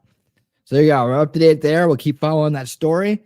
And I think he does a good job of really getting into the meat of what's going on and kind of like making sure that people are still talking about it, that it's not memory hold. We need to stay on top of this. That whole setup, they've been running that narrative for how long now? Remember, there's some clown out there on X that I'm going to post a video of J6 every day until the election. Didn't do any good. But, they're still controlling a lot of minds with that narrative. So we have to make sure that we debunk it thoroughly and expose it for the fraud that it is. And we got to get those prisoners free. That's the next step. Well, it's we're stepping at the same time. It's more like we're hopping, right? All right. So, guys, in case you didn't hear about this, I want to go ahead and cover this right now. It's not breaking news at this point, but it was at one time. All right, here we go. We're gonna do this view and then this view. I think, yeah, we're gonna do this one and this one. All right. So in case you didn't know, several of Trump's cabinet nominees and other appointees were targeted with violent, un-American bomb threats. Not just bomb threats, but also swatting. So as creators, we're very on top of that issue. Let's hear what they have to say right here. President-elect Donald Trump's incoming administration has become the target of bomb threats and other violent intimidation tactics, a member of Trump's transition team revealed on Wednesday. Last night and this morning, several of President Trump's cabinet nominees and administration appointees were targeted in violent and un-American threats to their lives and those who live with them, said spokeswoman Caroline Levitt. These attacks range from bomb that's the new press secretary right there threats to swatting. Commerce Secretary designate Howard Lutnick and UN Ambassador nominee Representative Elise Stefanik were among those targeted. Early Wednesday, New York State troopers received an email claiming a pipe bomb had been placed in Lutnick's Manhattan mailbox. And hours later, Stefanik's residence always the in New same York shit. State received a similar threat. While they're always doing the same shit. It's the same radical left bullshit plan. Freaking the goddamn blueprint. It's the Weather Underground blueprint from like way back, refreshed. It's all about terror. They're terrorists. They have terrorist ideology, terrorist intentions. They are terrorists, and they need to go to jail. And I hope they find these people and lock them up for good. Their young son were traveling home for Thanksgiving. Law enforcement responded immediately with the highest levels of professionalism, her congressional office confirmed. In Florida, police also responded to a bomb threat at the former home of ex-rep Matt Gaetz in Niceville. Despite the alarming reports, no explosives were found at any location. The same thing, right? Always the same FBI thing. is currently investigating and emphasized the seriousness of such threats, saying they take potential threats seriously and encourage members of the public to report anything suspicious to law enforcement. Levitt commended law enforcement's quick action, adding that the threats wouldn't deter Trump's efforts. Yeah, you can't stop us. We got the good, the energy of goodness on our side. We got God on our side. We got light on our side. We got all the good things on our side. We're not going to stop because stopping means you win, and we're going to be the ones winning reality, not you. Stefanik echoed the sentiment, extending gratitude to the officers who first responded to the threat. We want to share our best wishes to the upstate New York community for a happy and safe Thanksgiving. Yes, Her and they did officers have a stated happy threat. and safe. These threats come as the first reported against Trump's circle since his election victory blowout on November 5th. His 2024 campaign was previously targeted by foreign and domestic threats, including 2 assassination attempts and hackers from Iran leaking sensitive documents to both President Biden's campaign and purportedly to several journalists. The investigations into the latest incidents remain ongoing. All right, there you have it. So that's the news. I know we probably heard about it by now, but I just wanted to cover it and say, no matter what, we'll never stop. They can make all the threats and all the bullshit plays they want to. They can spin people up and activate them and all that stuff. We're never going to stop. We're never going to stop fighting against evil in this world. We're never going to stop winning our country back and winning our reality back from those evil, oppressive elitists that want to take it and turn it into a living hell. We will not allow that to happen. It will not happen. Just letting you know, we're never going to stop. All right. So, let me see here. We got, we're going to go into a few things here. We're going to get the Ron Paul piece going, and then we're going to got the good news of the week. Where we going on? We're good on time. We need to do some promises watch here. Promises watch, but there's another one that's mixed in here that I want to. Promises Copes. All right, get rid of that tab right there. We don't need the rig watch tonight. I think we're done with this for now. I'm just organizing real quick, guys. Yeah. Okay, we'll just go ahead and put that to the side there. That one's done. All right. Organization complete. All right. Let me see. Okay, so we're not doing the whole thing. We're going to just hit this real quick hits here. This is good news. This is kind of good news, but it's also part of the Promises Watch. Real quick headline reading with Tim Pool, and then a few comments, and then we're going to move on to the next thing. So not a long piece here, but just wanted to throw this out there. Promises Watch is on. Donald Trump announces ban on transgender individuals from the military. From the Daily Mail, Trump plans to kick transgender troops out of the military with 15,000 service members to be medically discharged on his first day in office. The controversial order would cause as many as 15,000 to be medically discharged. Trump seeks to issue an executive action on January 20th, 2025 on day one of his term, the Times said, preventing any transgender people from enlisting in the military as all branches continue to struggle with recruitment. I've actually heard. Yeah, that's exactly what it is. People don't want to join up because of all the weirdness that's going on there. And that's, it's, people can't take it seriously when there's a clown show going on. That following Pete Hegseth's announcement, they've seen recruitment and Trump's election, enlistment numbers have been going up. Have you guys heard that? No, not yet. I've not heard anything about it, but I'd be interested to see some kind of evidence. Look, you can. I was tweeting about this today. I just want to run over that. I really don't want to hear what the crew here thinks, because we can think for ourselves, man. And that's good news.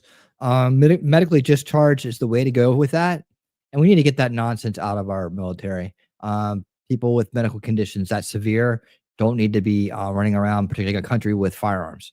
I know that in the past, the subversive Marxist-minded people think that that's perfectly okay and that we should normalize that kind of stuff and that we'll just pretend that everything's cool.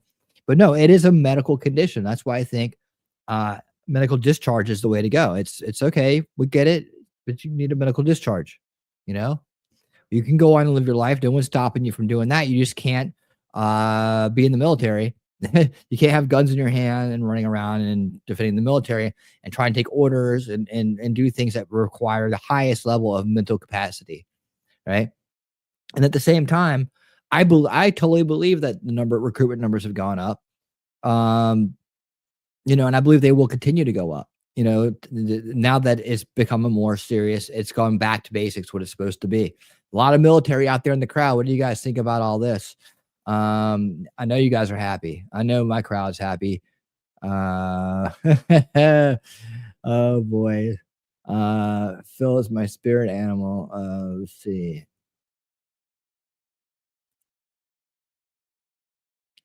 Okay. No comments yet on that, but let's see. You can't have access to high-powered military-grade weapons. Sorry, not sorry. Yep, it's about time. It's about time. That's right, Wolfram. It's about time. I know. And see, this picks things up. I mean, with a base commander and maybe the potential for many base commanders to come into the future, right? I'm talking about presidents, and getting this bullshit cultural Marxist subversion out of it. This DEI and DEI is cultural Marxism. You know me. I'm trying to make sure that people understand. Let's talk about the root cause issue, right? We can call it DEI and anti-whiteness or whatever. People have many different names for it, right? But the truth of the matter is, we talk about the root, then we can get to the root cause issue and we get to the root cause solution, right? Of everything that has to do with this stuff actually points back to one thing.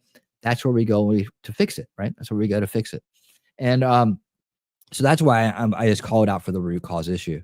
But yeah, DEI is what I'm talking about here with this wokeness in the military. And as you know, as a father of a son who's considering, potentially going into the military one day, I want to, this election and this move right here it was very much about, a yes or a no from this family, right? Because I'm not about to put them in danger. And put him in there with a bunch of weirdos, and then put him in there and with people he can't depend on to watch his back that aren't mentally sufficient to do so, or a commander in chief who's off his walker and beholden to globalist forces. No way, no how. No way, no how. This ain't gonna happen, right? He needs to be able to have and even more so. I want to make sure he's safe on a medical level as well, right? I realize that he may go places in the world if he's in that kind of military will require certain types of inoculations. But I want him to have freedom for medical choice, right? To not have to be forced to do something, have things forced on him. Of course, if he's going into a highly toxic area or disease-ridden area, then I want him to be protected as well. But those are the kind of things I think about when I think about military, not so much the combat, because I believe that, well-trained U.S. military, there's nothing like it in the world. And our boys do really well when it comes to minimizing casualties and to taking care of the wounded. But, in terms of the political implications inside the military and the forcing of certain medications on people, those are the things I worry about more than anything else. But knowing that you have sound leadership and that they're cleaning up the bullshit that's been put in by bad leadership, that makes it more appetizing. So I believe recruitment numbers will go up in all branches of the military. So that's good news. And that's a promise kept to clean up our military to make us safe again. It's part of it, right? It's part of it. All right. Let me see. Elon. Promises watch deportation. Okay.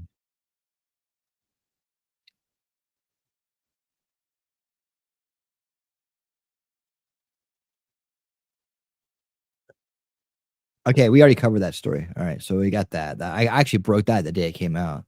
That was I threw one in there from 5 days ago, but it was like just something we had done 10 days ago. So all right. Let's see what's this one. Okay, we're gonna do a little bit of Gary Franchi. Elon, remember, this is promises. So promises are things that are come, things that have been made during the campaign, and what to expect. This is a little bit of a blend into Cabinet Watch, I guess, a little bit. We have different segments we do here, right? So we get Cabinet Watch, we got Promises Watch, we got Cope Watch, we got Rig Watch, we got Border Crisis Watch, whatever. We got J6 Investigation Watch, whatever it is, we're watching it, right? But this is a little bit of a blend from two different segments we do here. I would call this. You guys could tell me what you think it is, what category you think it is. But I want to go a few minutes into this. This is about Elon Musk. Elon just revealed his master plan to destroy the IRS forever and Americans are cheering. My friends, we're witnessing what could be the most significant challenge to bureaucratic power in American history. Elon Musk's newly formed Department of Government Efficiency, DOGE, is about to audit the auditors. But this isn't just about spreadsheets and tax forms. When 60.6% of Americans vote to completely delete the IRS. Yes. Surprised it's only 60%.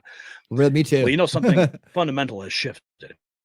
And now Speaker Johnson hosting Musk and Ramaswamy on Capitol Hill with Senator Ernst joining the fight. That's a party. With Ron Paul advising DOGE. We're looking at a perfect storm that could finally bring the tax man to his knees. And trust me, what we've uncovered will make your blood boil. It better. And out this poll, and I guess it's hard to see it, but you can see it at the top of that window. 212,540 votes.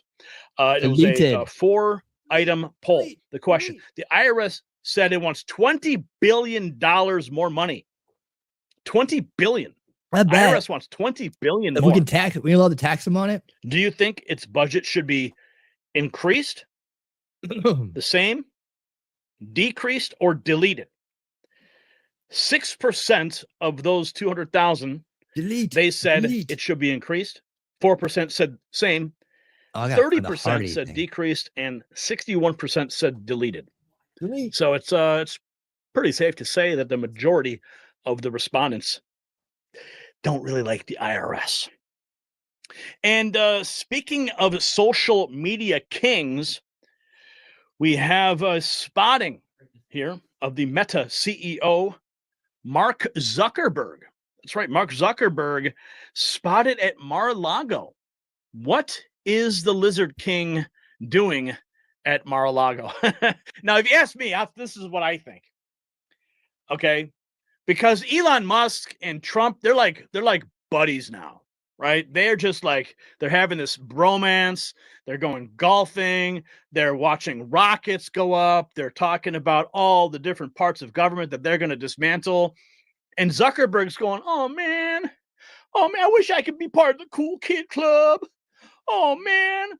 Remember when he did that interview and he's like, yeah, when Trump got shot and he raised his fist, that was the coolest thing. Yeah. Zuckerberg is feeling a little bit left out. So he's like, I got to go down to Mar-a-Lago. I got to go visit with Mr. Trump. I want to be part of the cool kid club. But the problem with Mark Zuckerberg is that Facebook is still a censorship machine. Okay, our Next News Network Facebook page, I still can't post a video to that. I don't know what the hell's going on over there with that freaking page. Facebook just basically sucks. It sucks.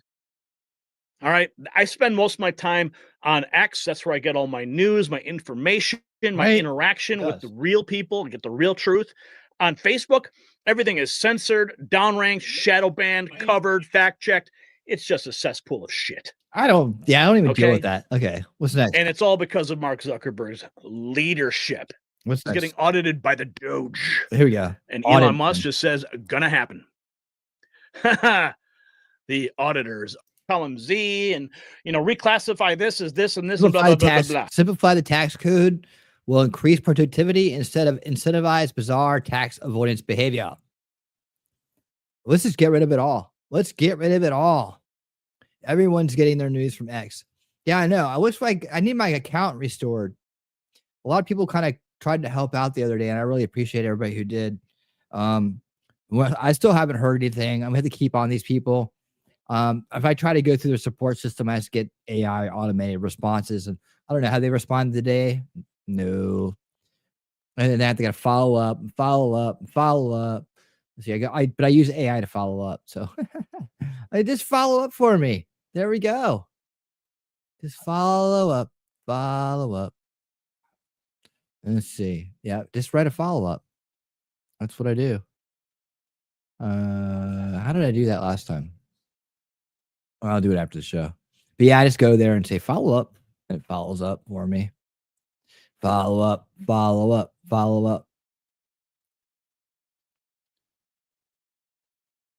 don't know how I did that last time. I don't think I used that. I used something different. All right, never mind. I'm getting lost. All right. So anyways, yeah. Well, let's just get rid of it. You know why? Because tax is theft. And nobody knows that better. Nobody knows that better than Ron Paul. And Ron Paul in the mix will make the biggest deal. This interview is awesome. What time is it? Okay, yeah. And I want to make sure we get the most out of it. We won't watch the entirety of it. We're going to watch the bulk of it. And I want to, let's see. Make sure I start at the right place.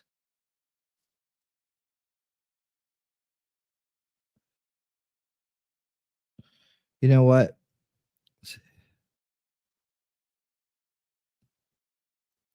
Yeah, let's start about right there. Let me get it keyed up right. Okay. We're gonna start about right here. And then we'll probably cut it off right after the Department of Government Efficiency statement. So we've got about 15 minutes here with Ron Paul. And that's well worth it. In fact, I'd love to interview Ron Paul one day. I don't know if I'll ever get a chance to do it, but I like to thank him, and I'd like to and also tell him about the things that he didn't know we did for him. That a lot of people were working independently on the time to help him out during his run, and I think he deserves to know about the stories behind one of the biggest revolutions that went on in politics and in the freeing of minds, really, during this century, right? This century so far. And how influential he was and how important he was. I want him to know that. I'm sure he does, but I just want to tell him our part of the story and what we did. Not permitted under the law. Thank you. Not permitted under the law. Okay, I want to start by getting your thoughts on this state. At will, any of the other governors with leadership positions. You go? No. Can you follow up on, do you think that legally you're not required to leave? No. Do you believe that the president has the power to fire or demote you, and has the Fed determined the legality of a president demoting at will any of the other governors with leadership positions? Not permitted under the law. Not what? Not permitted under the law. Thank you. Not permitted under the law. We'll okay, see about start that. by getting your thoughts on this statement. It's got a lot of people talking. I mean, is Powell wrong here?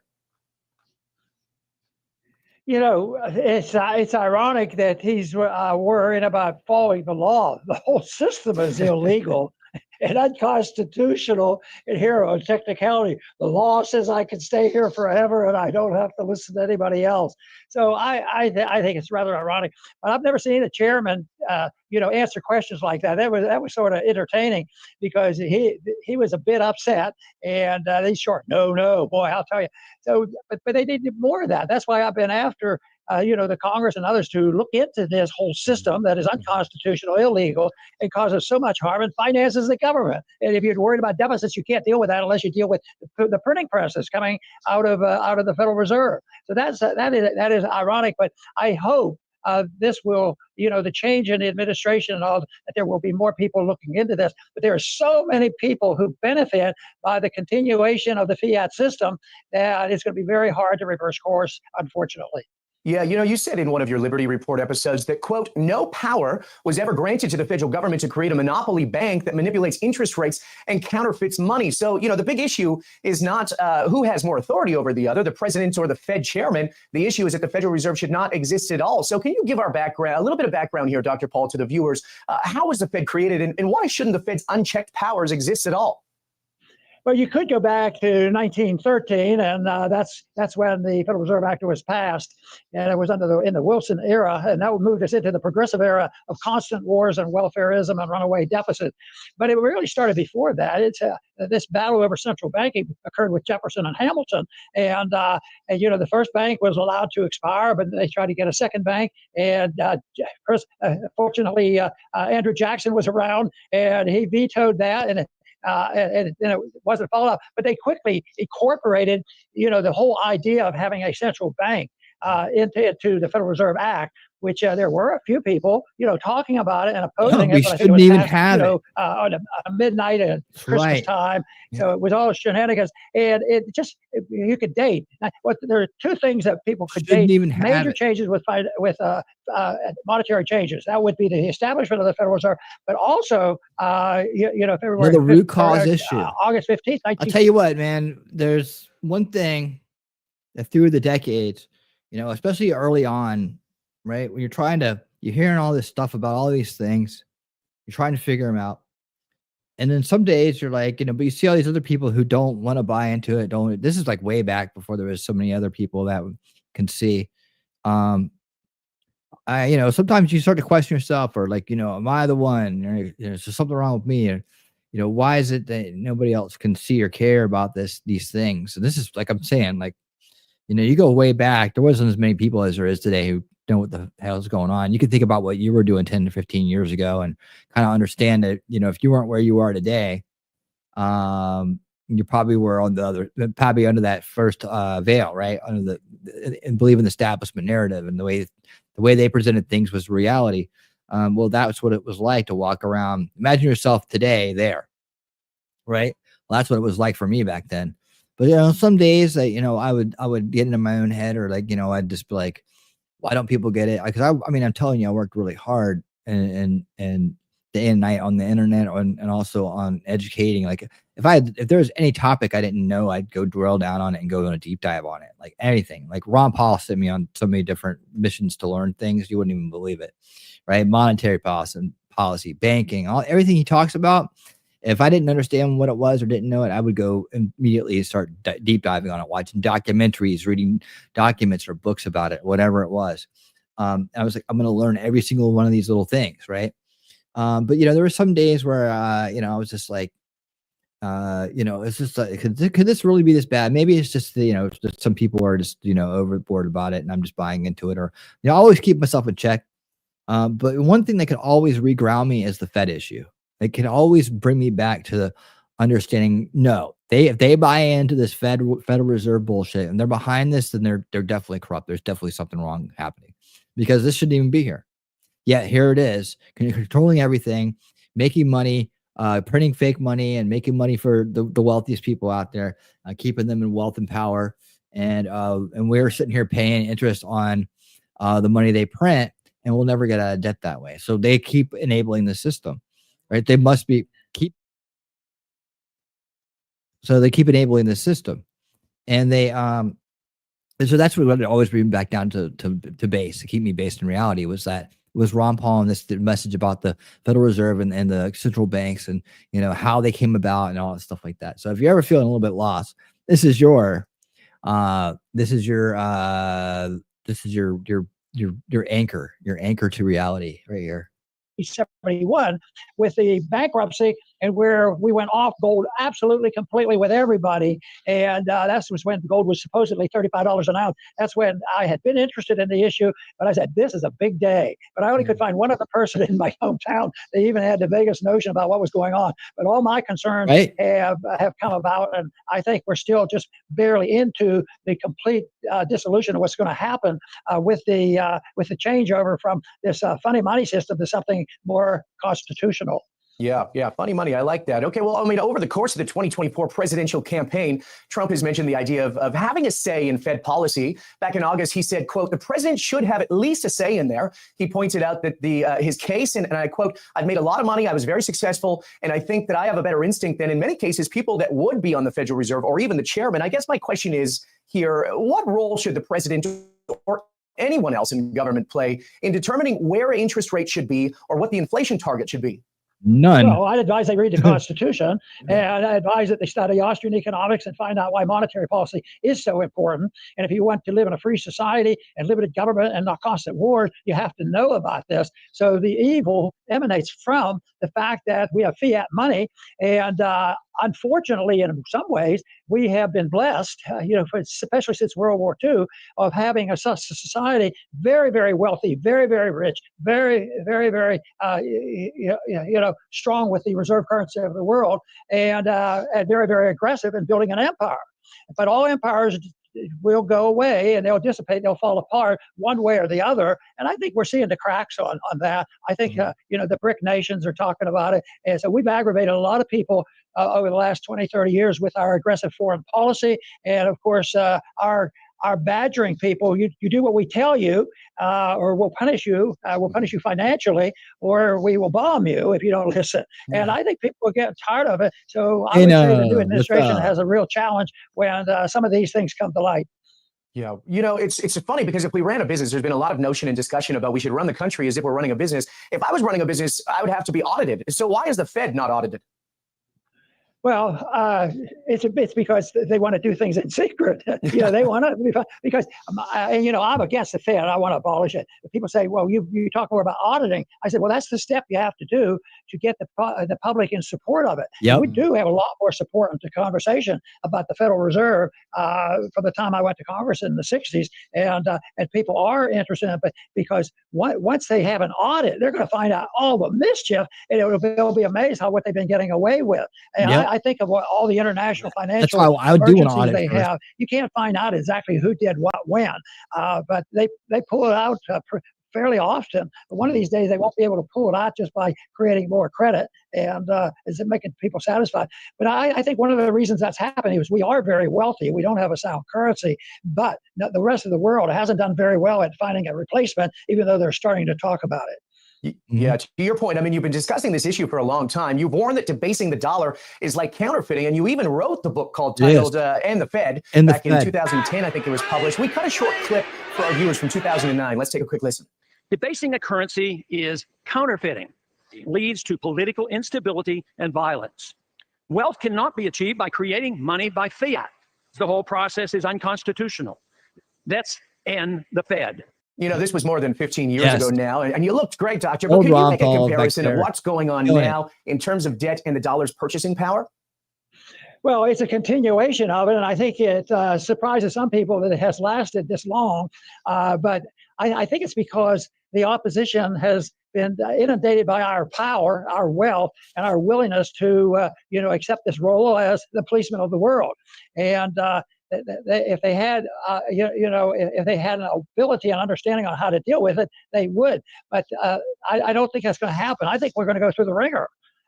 Some people said, well, you just need more people in Congress to pass out audit the Fed. That's not going to happen. Well, believe me, even if you did get 50% of it, there'd be riots on the street. You mean the government can't print my money? How am I going to get paid? Because there's no more taxes to have. People have to realize that the Federal Reserve is the biggest taxer in the country because they steal your wealth without even entering your house. All they do is devalue the currency, and they pay 10 cents on the dollar, and it's a slick taxing system.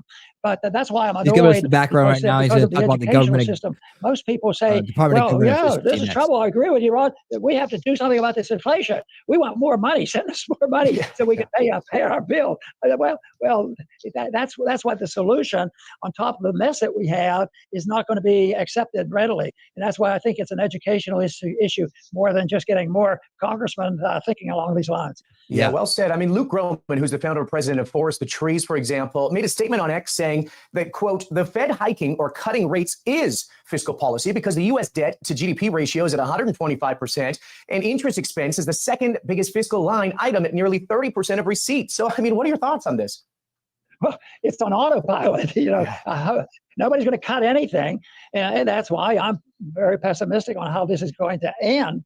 But I'm also optimistic that the rumblings going on in the libertarian circles, the Austrian school is, that rumbling is louder than ever before. And there's a lot of people who do know this. Matter of fact, there were people back in 1913 that knew about it. Even at the time of the founders, there were people that knew the continental dollar failed, and that's why they tried to write the Constitution a little bit better than what they had, before we had the Constitution. It said only gold and silver can be legal tender. So the knowledge is there. The temptation is overwhelming, and the people yield to it because it's power and money. And to have that, you have to have control of the monetary system. And right now, we've gone now, especially since 1971, for this to accumulate. And the paper amount is great out there. The real wealth is not necessarily high. But the other thing that is really causing trouble is when you have this wealth so poorly distributed, you end up with you end up with class warfare. Some people get richer than the other, that I think is the biggest political threat we have. And that's why people, if there is a sincere effort to cut back, then have to deal with that, discrimination against one group against the other in the correction of what's happened for all these years. Yeah, we keep hearing that divide between Wall Street and Main Street. To your point, I mean, the call to end the Fed, or at least to see major reforms in the Fed, has been really gaining traction. Senator Mike Lee from Utah called the Fed to be under the direction of the president, posting on X that, quote, the executive branch should be under the direction of the president. That's how the Constitution was designed. The Federal Reserve is one of the many examples of how we've deviated from the Constitution in that regard. Yet another reason why we should, quote, end the Fed. Now, Tesla and SpaceX CEO Elon Musk reposted this, adding that 100 emoji that's used to convey agreement. Now, you mentioned that ultimately the Fed will face public backlash, but what will it take for this to become a more central issue and to be, more of a mainstream narrative? Well, I think we move constantly toward Venezuela and Zimbabwe, and eventually the end stages go very rapidly. When people rush out of the dollar system, but I don't think it's going to happen next month or so because the other countries we've made them dependent on us. But there's going to be some incident, and it may because we're constantly aggravating people with our foreign policy, whether it's in Ukraine, which we finally are getting a little bit tired of, and look how long it took us to get tired of Afghanistan, and look how long it took us to get out of Vietnam, and that lingers, and that has to stop because the people finally get sick and tired of it, and I think they're getting there, but I think there's a lack of understanding. That's why I really emphasize the fact that we need a new generation of people, and why I was so pleased with our campaign, our national campaign, that a lot of young people understand inflation a lot better than the people I knew in Congress. Yeah, absolutely, and it seems like you can almost explain it a little better. He did, and he was instrumental in that. Like towards the end of his presidential run in 2012, when it was clear the neocons and the establishment were scared to death of him, and they were doing the old silence and ignore and pretend like there's no huge grassroots movement, and that he's not pulling in more people than their nominee at rallies. That back then he didn't have the money to fight them like Trump did, right? He didn't have the money, and it wasn't his style to go bulldog at him and play that game with them, right? That was Trump's style, and that was a style that was ultimately needed to take on the big bully establishment. But Ron Paul said, you know what? I realize that maybe this isn't the time, right? Yet. But what I can do is get out there and get the time here sooner. I can fight this the right way. So he took on the generational warfare approach, right? And he went to colleges, and he spoke at colleges, and he spoke to young people, and young people loved Ron Paul, and they went out and drove to learn and hear the ideas, the philosophy of liberty that he was telling people. The rebirth, we call him the father of the rebirth of liberty, right? He's one of the fathers of liberty, modern day fathers of liberty. He reintroduced the idea of the philosophy of liberty to people, and he also reintroduced the importance of the monetary system, money, banking, how it all works, and how we're all underneath the thumb of a crooked system. And a lot of people didn't know this until Ron Paul came around. Most people thought the Federal Reserve was part of the government. They didn't know it was private. He was the one who got that out there. He also was the one who got out the understanding that we lived in a false left-right political paradigm where there was establishment left and establishment right, and that we really didn't have choice. We had an illusion of choice. Ron Paul was instrumental in calling out the neocons and the rhinos, and that's why we are at, in so many ways, why where we are today, why we're here. And the people that graduated from college, that were at college at the time in 2012, that were listening to Ron Paul and younger, right? And those of us that were older, that were working to spread the message at the same time to our peers, those people came out of college with this knowledge, right? And they passed that down. This is how it works. This is solution culture. The father of solution culture, they're one of the people who really started just doing it and showing people how to do it, leading by example, is Ron Paul. Because Ron Paul did that with his campaign. Because, well, as long as I have a platform now, as long as I have this momentum, this Ron Paul revolution going, we'll try to win the presidency, but if we can't, we're going to win it down the road. We'll win it a different way. And that's what he did. And that's what that's the beautiful thing about Ron Paul. And that's something that a lot of people don't know about him, that weren't part of that at the time. They know the name, but they don't know the depths of the amount of work and the amount of important things that he's done to set us up for where we are today. So that's why I always like to bring up Ron Paul and add what I can to help people understand it, because that was a process that I was a part of firsthand. I mean, the concept of the Fed independence from the other perspective is supposed to give the central bank the ability to shape monetary policy decisions, such as raising or lowering interest rates based solely on the future health of the U.S. economy. So, I mean, maybe the intentions were there, but why do you think that this approach has been failing? Well, there's a lot of people who approach us say that we need smarter people, people that have been in business and I know what to do, and they will know, what the interest rate should be, and that's a complete fallacy. The market works when you have free market pricing, but when you have raising price controls, I remember when they came on in the 70s, and it was within a day or two there were shortages. I mean, it was so fast, but it was overwhelming. So you have to have pricing, but you can't have fair market pricing if you have a currency that you can't define. You have to have a definition of the currency of what it actually is, and then you have to recognize there is no way you could get the smartest and richest people in the world to say, I know what the interest rate should be. Well, in a way, I know, let the market decide. Yeah, speaking of high-profile people, President-elect Donald Trump has named two of them to lead an ambitious effort aimed at cutting federal spending, eliminating regulations, and restructuring government agencies. Tesla CEO Elon Musk and Vivek Ramaswamy, a former Republican presidential candidate, have been tapped to lead what Trump is calling the Department of Government Efficiency, or DOGE. In a statement released Tuesday night, Trump explained that the DOGE group will operate outside of the federal government, working closely with the White House Office of Management and Budget to implement its recommendations. Musk, who is the world's wealthiest person and oversees 6 major companies, will not become an official government employee, which means he likely won't be required to divest from his business holdings. And Trump has given Musk and Ramaswamy a deadline of July 4th, 2026, the nation's 250th anniversary, to complete their work. Trump described the effort as the perfect, quote, gift to America on the 250th anniversary of the Declaration of Independence. Now, Musk posted on X that the actions of the Department of Government Efficiency will be posted online for maximum transparency. And he also previously stated that he hopes to cut federal spending by at least $2 trillion. Interestingly enough, the acronym DOGE is a nod to the cryptocurrency Dogecoin, which Musk has frequently promoted. It's worth noting, following the announcement, Dogecoin saw a jump of about 120% in value over the past week. Dr. Paul, how urgent is it to do something about all of this? Well, it's very urgent, and I would say about 20 years ago. No, it'll keep getting worse. And this establishment of the committee to get rid of waste, fraud, and data efficiency of the government, I think it's very good, and they have two good people that know and understand it. But the one thing that bothers me is we've had many votes in the Congress to pass a bill that says we have to get rid of waste, fraud, and inefficiency. Well, I voted for it because you should work for that, but it doesn't work. I mean, the whole thing is, it's not the lack of somebody that knows what the interest rate should be and how the money should be spent. They do not realize that they don't know what to do. And governments by nature are inefficient. And that's why you have to have a free market.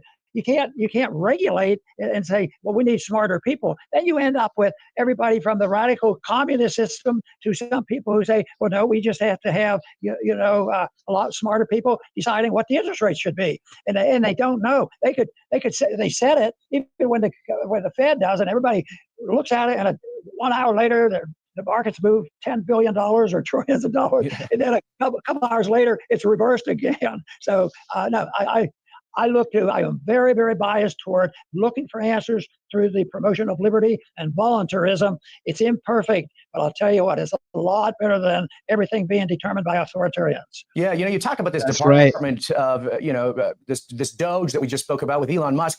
What would you like to see tackled first in this initiative? Well, the ultimate goal is to clean up our mess, is to get rid of this wicked monetary system, which is a tax system. That is, get rid of the Fed. But as a preliminary step, at least come out in a couple of years, we ought to be able to handle, leaders like this to say, we need to know what's going on. And I would say, just add another item to that list of auditing. How about the Pentagon?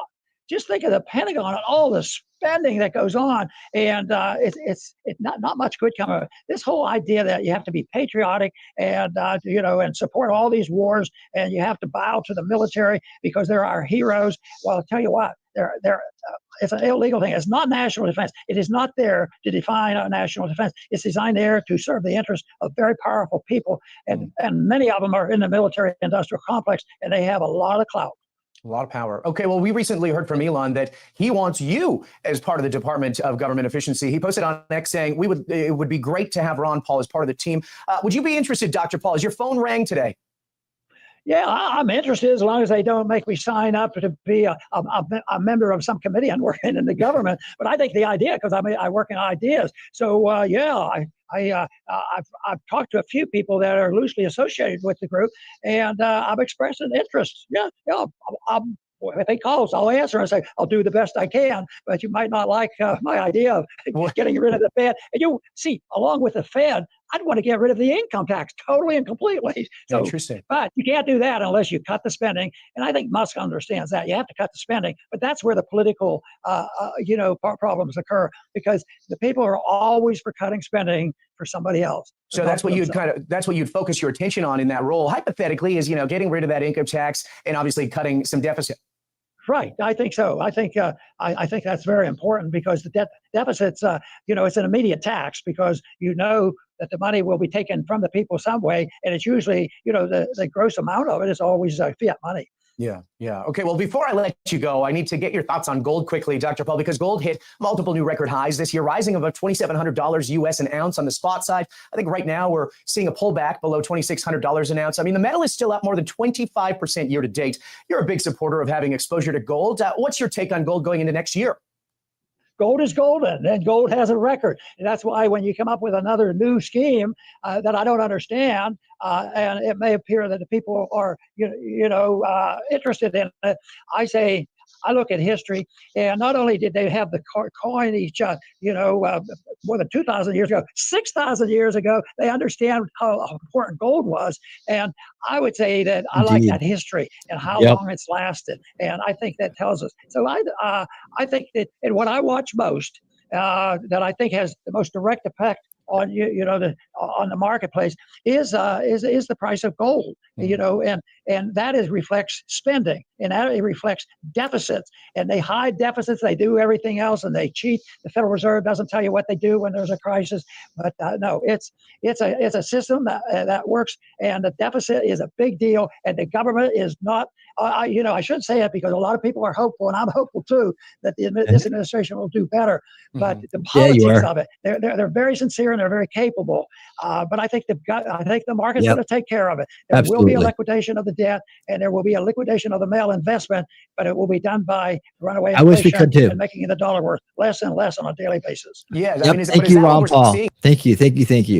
I'm going to cut it right there. But yeah, I don't know that he'd be interested in trying to run for president again, but that's the beauty of Donald Trump. Donald Trump's blazing a trail for people like Ron Paul to get a shot at becoming president. That we can have, and down in the future, once we get the corruption out of the system, that we'll be able to have a president like a Ron Paul. So his time, what Ron Paul did with his time was important. And what he did running for president those 2 times in a row, well, he actually ran 3 times, but once as a libertarian, but then he ran twice in a row as a Republican, was to blaze a trail for where we're at today. And Ron Paul very much is a mentor in many ways to me and to many others. And we will have these philosopher king type presidents, which I refer to him as, is the philosophy of liberty. We will have a chance to have these type of purely honest, purely constitutional presidents, thanks to the efforts and all the battles Donald Trump was fighting, and all the punishment he's had to take, and he's been able to absorb in order to get us to this point. So it would have been great, but the system was too corrupt for Ron Paul back then. But what he did do is he used his time wisely, and he educated a whole new generation and armed us for this great revolution. The Ron Paul revolution lives on in each and every one of us today.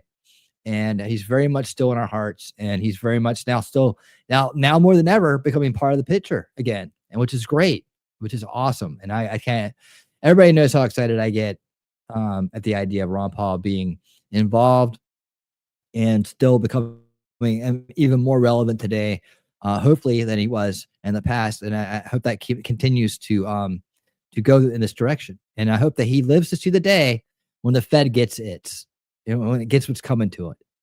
I hope that he lives to see the day, because he's the reason, one of the biggest reasons out there that it's going to happen. He is. Yep. And Ross Perot too, the businessman, coming in and speaking truth about how things were really being done. Not so much on the root cause issues, but he definitely knew that what was being done was not right. And that was my first vote as president right there. Ross Perot, Ron Paul, Donald Trump always voted anti-establishment, always have. I've always resisted this corrupt establishment. All right. I hope you guys enjoyed that moment with Ron Paul and getting to hear what his thoughts are on the government of the Department of Government Efficiency, and his history lesson, his very valuable history lesson on the Federal Reserve, and why the Federal Reserve must be deleted. Delete it. Yes, delete it. All right. Let me see. I had another one on promises. We're kind of going to circle back to promises here. Where is that? I saw it earlier. Where did I put it? Oh, this one's good. You guys are going to love this one. We're getting into the good news. Maybe it's under the good news. Did I put it under here? Let me refresh this. Because we're going to do the good news of the week, since I'm not going to do it Saturday for our last. Yep, I sure did. All right, so we're going to get into the good news of the week. And coming up here after this really quick cope down. Let's get the cope down going on. Now, I was going to cover Jack Smith failed in his indictments against Trump. That's good news of the week. But it's been like 2 weeks now. So I guess this was last week. That case, if you don't know about it, the cases are getting dismissed. But what I will do is refer you over to Robert Gouveia, who did a great video on it called Trump Cases Getting Dismissed. It's a 30-minute breakdown on the cases themselves. If you want to get into the nitty-gritty details, he's the man for the job. Robert Gouveia. Let me see if I can grab that link here. Let's share it. Yeah, here we go. I'm just going to throw it out here in the chat for you guys to put on your watch later list. And let me put it right here. And let me say Trump cases getting dismissed. Dismissed by Robert Gouveia. There's a guy, there's a lawyer, there's a good lawyer right there that spends his time fighting for the right causes. I dig this dude. He's really cool. He's super organized. He's fun to watch. And if you haven't, please subscribe to his channel. And there is the video where you can get the details on the cases being dismissed. Right there. Right there. Okay. We're going to bring Gary back in here for... Let me see what this was about. Okay. I'm not going to skip the intro. I'm just going to go right to the piece. We're going to look at this. I haven't seen this yet, but I have to do something before we do that, and that is this.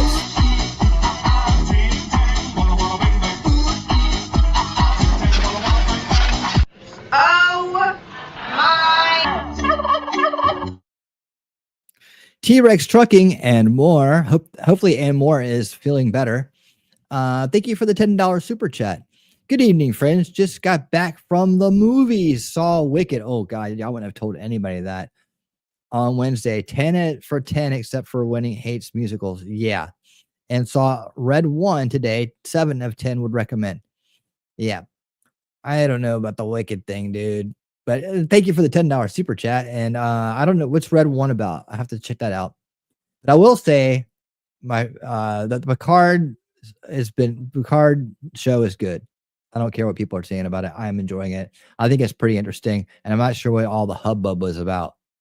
But it seems like it was just fine. I don't know why people were saying it was something else.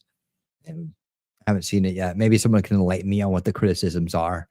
I can't find any. I'm enjoying it. I'm an old Trek fan, so I'm enjoying seeing the everything come back around full circle and all this stuff like that. And I guess I'm just kind of okay with whatever is mixed in there that people don't like.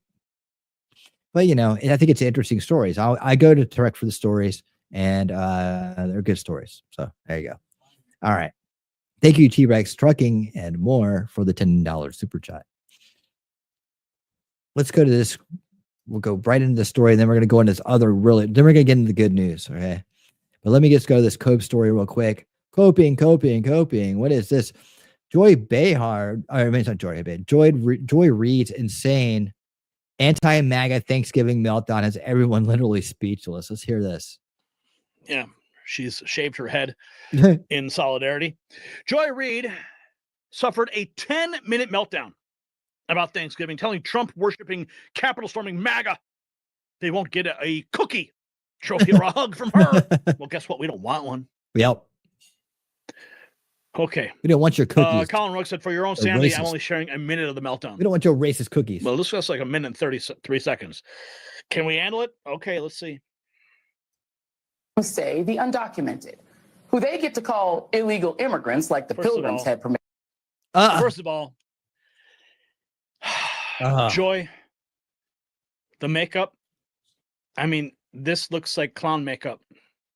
Looks like clown makeup. Well, let the makeup fit the crime, you know. And before he gives his two cents, I mean, just on the first statement alone, this whole idea about the Pilgrims in our country, this is again a Marxist. What's called out for what it is. It's a Marxist narrative, oppressor versus oppressed. Throughout history, lands have been conquered, lands have been blazed, but there was nothing going on in this land when we got here except for a bunch of tribes living here, and it became what it is today because we came here and we settled here, right? Well, they act like there was some kind of constitution, some kind of borders that were here. There wasn't any borders. There was no organized country here. All right. So the fallacy this woman's projecting here with her Marxist mindset is that somehow we invaded a foreign country and as immigrants, that we were immigrants. No, we were called explorers, right? Exploring the new world. The new world was an unsettled world that belonged to nobody other than the people who could come here and hang on to it, right? That's what it was. And guess what? It was the white people that came here and did it, right? But I mean, if you want to get into, because I know where she's going to go with all this, because it's all about racial division with her and people like her. And they came here and they held the land and they built a country out of it, right? And this country has become the greatest country on earth, and it's a great melting pot for everybody, right? And like no other place. But this whole idea that we were immigrants here, in the true sense of the word immigrants, is ridiculous. There was no country to immigrate to. Okay, it was a barren, wild, new world, new land, right? That had no organized structure here that was securing borders. It was a come on, come all situation, and we came and we braved the wilderness, we braved the elements, and we worked on the land and we built up this country for centuries. Then we fought off tyranny to secure it as the freest country in the world, right? Then we fought to end slavery. Then we fought worldwide to end the slave trade. All right. So we've done a lot of goodness from this free country. And to have someone sit here in our land on television like they're better than everybody else, an elitist mindset of the Marxist subverted mind, and tell us that to compare the Pilgrims to being immigrants is ridiculous. I mean, all you need is a red nose, and you got it nailed. Back to clown world. That's all that we're missing here, Joy. Good God. These are the people who say the undocumented, who they get to call illegal immigrants like the Pilgrims had permission. They're illegal because they come here illegally. They break the law, which is illegal. They're illegally in the country. Yes, we do get to call them that because that is the truth. To come here, have to suffer the consequences of their actions, right? They made the choice to overstay their visas or come into our country illegally. So if they get deported, consequences. And I'm finding it hard to believe that she doesn't think that that's fair, right? You break the law, you go to jail, right? You break the law coming into the country, you get deported, you don't get to come back. But you right wingers shouldn't have to suffer the consequences of your votes. Here we go. Again, this is the way logical fallacies work, right? False comparison, right? And now she's going to create a straw man. You don't want to be around me because I voted for fascism. No fair. I'm coughing on you with COVID, but you want me to wear a mask for your safety? No fair. My body, my choice. Fallacy after fallacy, because see, she already has a false premise. So everything that's going to support that false premise is also going to be, it's going to be a fallacy. So they're going to be fallacies, false logic, false premise. Well, here's an alternative thought. Make your own dinner, MAGA. Make your own sandwiches. Wipe your own tears. We do. What are you talking about? You're saying that everybody who makes sandwiches and makes dinner isn't for freedom and for making America great again? And you're saying that all of them are you? This woman thinks that the universe revolves around her. Troll amongst yourselves with Elon and leave us alone. You got your heart's desire, the president you dreamed of, and worship instead of Jesus. What? Listen to the fallacies. Listen to the venom. Listen to the straw mans. Listen to this person. She does not deserve to be on TV. Like, she should be on the clown. She's in the clown show, man. I mean, what in the world is she talking about right here? She's just, I mean, just so desperate. She's pulling this shit out of her ass, and it's an embarrassment. You didn't even have to storm the Capitol, smash the windows, or try to kill police officers or issue death threats to poll workers. See, you did. Again, all made up. This is subverting minds, right? She's subverting minds, and she's creating a false narrative for the establishment. That's what she does. Did it just by voting this time. Congrats. You got your way. And he even got away with breaking the law. Yay. But if you expect the 73 million who voted for the prosecutor, not the felon, and particularly the 92% of Black I know it's cringe, guys. women who voted for Kamala to give you a cookie for your vote, a trophy, a hug, a high five, you might be asking too much. I don't think that any of us are saying any of this. She's making all this up. Are you kidding me? We could care less. Look, either wake up and get based or get out of the way. If we want to eat with you, we will. Okay, cool. If you don't want to, we don't care. But if we just want some peace over the holidays and we don't want to put up with your trolling while we eat our tofurkey, get over it. Turkey. What the hell is that? Fake turkey? Stop acting like we owe you. And for God's sake. Yeah, no, you owe us. Nah. Who thinks that anybody in this base crowd, these open-minded base people out here in this audience right now are part of the solution? Jacob Castro's in the house. She's not even relevant. I know. Does anybody over there think they owe us something? I don't think we care. Sakes, stop whining. It's embarrassing. Who's whining? The only person whining is you, clown woman. Our Thanksgiving. The Thanksgiving you think is racist. Come on, say it. The only person whining is you, right? Joy. Gary. Do you hear her say that's right? Turkey? Yeah, because she won't even eat real meat. For Turkey X. It's probably why she looks the way she does. Yes, Jesse Waters' own mother has a severe case of TDS. She wouldn't even invite Jesse for Thanksgiving dinner at her house. Here's Jesse's response. Oh, how sad. Situation. Yep, people are taking some space in the Waters household. I'll have you know that I was not invited to my mother's house for Thanksgiving. Apparently, there wasn't enough room. She said it was a scheduling situation, and then at the last second invited me to come over on Black Friday. I told her no thanks. I'll be at Best Buy. Yep, people are taking some space. Oh wow. All right, yeah. So yeah, that was Joy Bear's happy Thanksgiving cope right there. That's what she decided to do with her time. And wow, I hadn't seen that before, so we got all like to react to that together. Let's see. Happy Black Friday, everyone, even though it's not. Wait, and Mark Dice covered the same thing, so I have this. I have that in there twice. We don't need to see that twice. All right, it was hard enough to watch the first time. But we do got some good news. Gary's gonna come right back and tell us about it, and then I got some other stuff here under good news. Oh, hold on a second. I gotta do this the right way. T-Rex, are you warmed up? Are you warmed up, T-Rex? hopefully you're all warmed up and you're well, because you're going to sing us on in.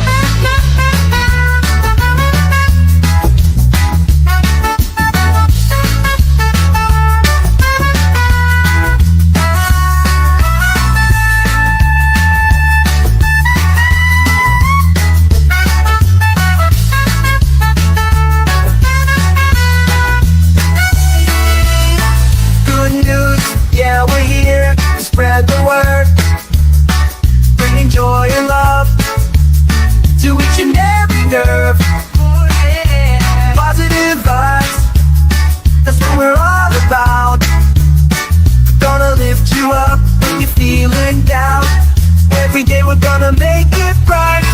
Good news coming your way. You're gonna smile no matter the day. Good news, turning it around in this crazy world. It's the good news of the week. Oh. All right. Little different version of good news of the week, but we're going to good news of the week it on in. Here we go. One of Donald Trump's first acts upon returning to office could fundamentally change how you experience every single day of your life. The decades-old practice of changing our clocks twice a year, a system that disrupts sleep patterns, increases heart attacks, and costs our economy billions, is about to meet its match. With overwhelming support from Elon Musk, Rick Scott's Sunshine Protection Act, and a groundswell of public demand, we're on the verge of a time revolution. And tonight we have exclusive details about how Trump plans to lock the clock and free Americans from the biannual madness once and for all. Now, as time marches on. That's right. I love the segues into this. But yeah, let's check this out. That's right, guys. You heard it right. We've been wanting it forever. Here we go. Not on my bingo card today.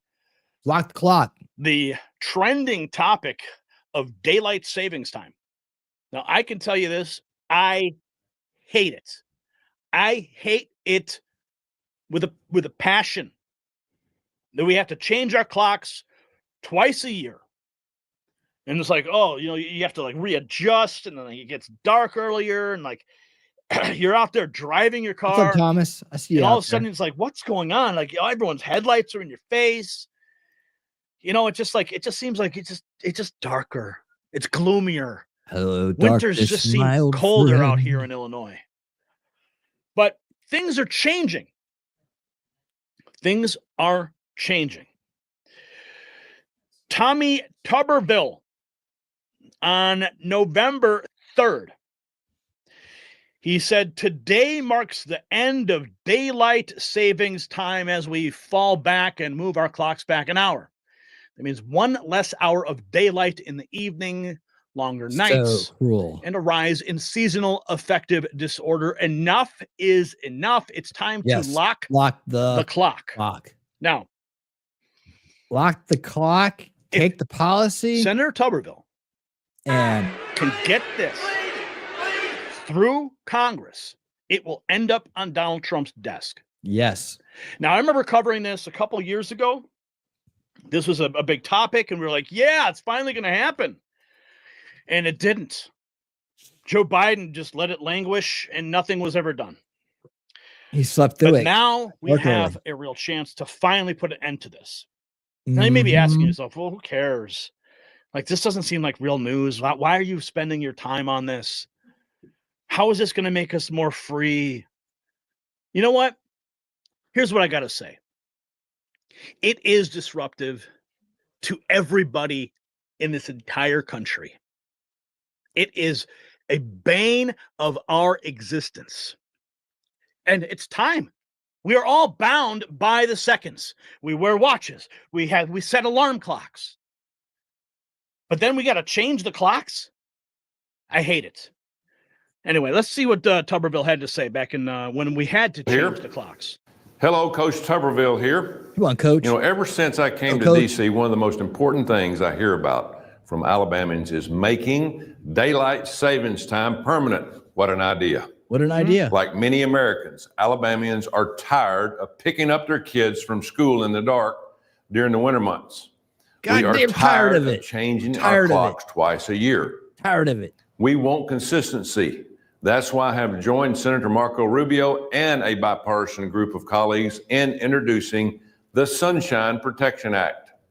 Our bill would make daylight savings time permanent at the federal level. 19 states, including Alabama, have already passed legislation to make daylight savings time permanent. All they need is Congress to pass a law before theirs can go into effect. Studies have proven that daylight savings time has many significant health benefits. The extra daylight in the evening can encourage people to be more active, spend more time outdoors, which can lead to better health and well-being. Reduced levels of sunlight are known to disrupt body's internal clock, which regulates sleep and alertness. It is no wonder that cases of seasonal affective disorder are much more common in the winter than in the summer months. Well, that makes sense. Daylight savings time should be a thing of the past. It's time for America to move forward, and stop falling back. That's right. I'm going to continue my work today, make daylight savings time permanent once and for all. Yes, make daylight great again. Let's make it happen. Let's go. Yes, this is back in March of 2020. Donald Trump Jr. said, yes, daylight savings time all the time. All the time. Let's go back to Marco Rubio. When he quote tweeted that, he said, I prefer daylight savings over standard, but in the end, what we really want is to end the stupid twice-a-year time shift. Call your members. So we're about to do one of the stupidest things we do every single year, and that is have to move our clock forward and move our clock back. It makes no sense. There's no reason to keep doing it. It's time to go permanent daylight savings and end this once and for all. We have a bill to do that. Let's see if we can get it done this year. This is stupid. I'm not looking forward to Sunday. We're going to lose an hour of sleep. Everybody's going to be upset. It's just dumb. There's no reason to keep doing it. So I was just reminded of that this morning. So remember, call your member of Congress, your senator, and tell them to stop this changing of the time and lock the clock. And let's just keep daylight savings all year round so we can have plenty of time in the evenings to go out and do whatever we want. Yes. Bingo. All right. So if you never agree with Marco Rubio about anything before, you can agree with him about that. Okay. November 16th. No administration has been able to push this through before, but I believe the Trump administration can. Trump is going to make daylight great again. It can happen. We need to end daylight savings time. There's not enough bourbon. Daylight savings time is a living hell for parents. Look at that and child. This was kind of funny that Gutfeld put out. You could, if daylight savings becomes permanent, imagine all the things you could do with that extra hour of sunlight. You could go for a run after work, take your dog to the park, volunteer at the nursing home, or find the best outdoor happy hour, get loaded on martinis, and throw up on a stranger. With that extra hour, you can indulge your birdwatching hobby, mow your lawn at sunset, meet an old friend for coffee, or pass out in the park after drinking at the best outdoor happy hour and go to work at yesterday's close, stinking of old cigarettes and dog.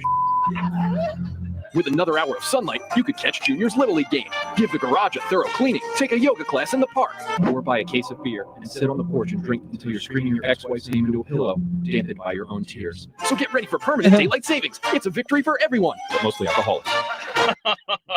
There you go. Oh, you gotta laugh. Ed Pauley Winter bill 9 hours ago. Daylight savings time is outdated, needs to be abolished. No more falling back and springing forward. Studies have been done. It's a net negative on our country, and I hate it. Quote tweeting Bella Cowgirl, getting rid of daylight savings time will make us healthier and would probably boost the economy. Don't you want to be healthy? Don't you be healthy? Don't you want more sunlight in your life? More daylight in the evenings to do things. And then here are some of the points that they make. Don't you like sunshine on your shoulders? Doesn't it make you feel happy? Reduce crime. Studies suggest that additional evening light reduces crime rates, particularly after work hours when people are more likely to be out and about. Road safety, like I was just talking about. Driving at night, I hate it. There's a belief that more daylight in the evening hours can reduce traffic accidents by improving visibility during rush hour. Health and well-being. Outdoor activity with more evening light. People are more likely to engage in outdoor physical activities, potentially leading to health benefits. This can be particularly beneficial for children and adults who work typical more 9 to 5 vitamin. schedules. Don't you want more vitamin D? Don't you want more outdoor activities? This is me doing a RFK Jr. This is like I love his way with this asking questions that make sense that you should want them. Don't you want these great things I'm talking to you about? T-Rex, don't you want to be healthy? Don't you want to eat real food? Don't you? The best argument against this is that when we don't fall back, the kids will get on the buses in the dark, which isn't ideal. Guess what? They go to school too early anyway. And what's that to do? To make sure that parents get to drive into their jobs on time? The whole thing's messed up. The whole damn place is out of order. It's out of whack.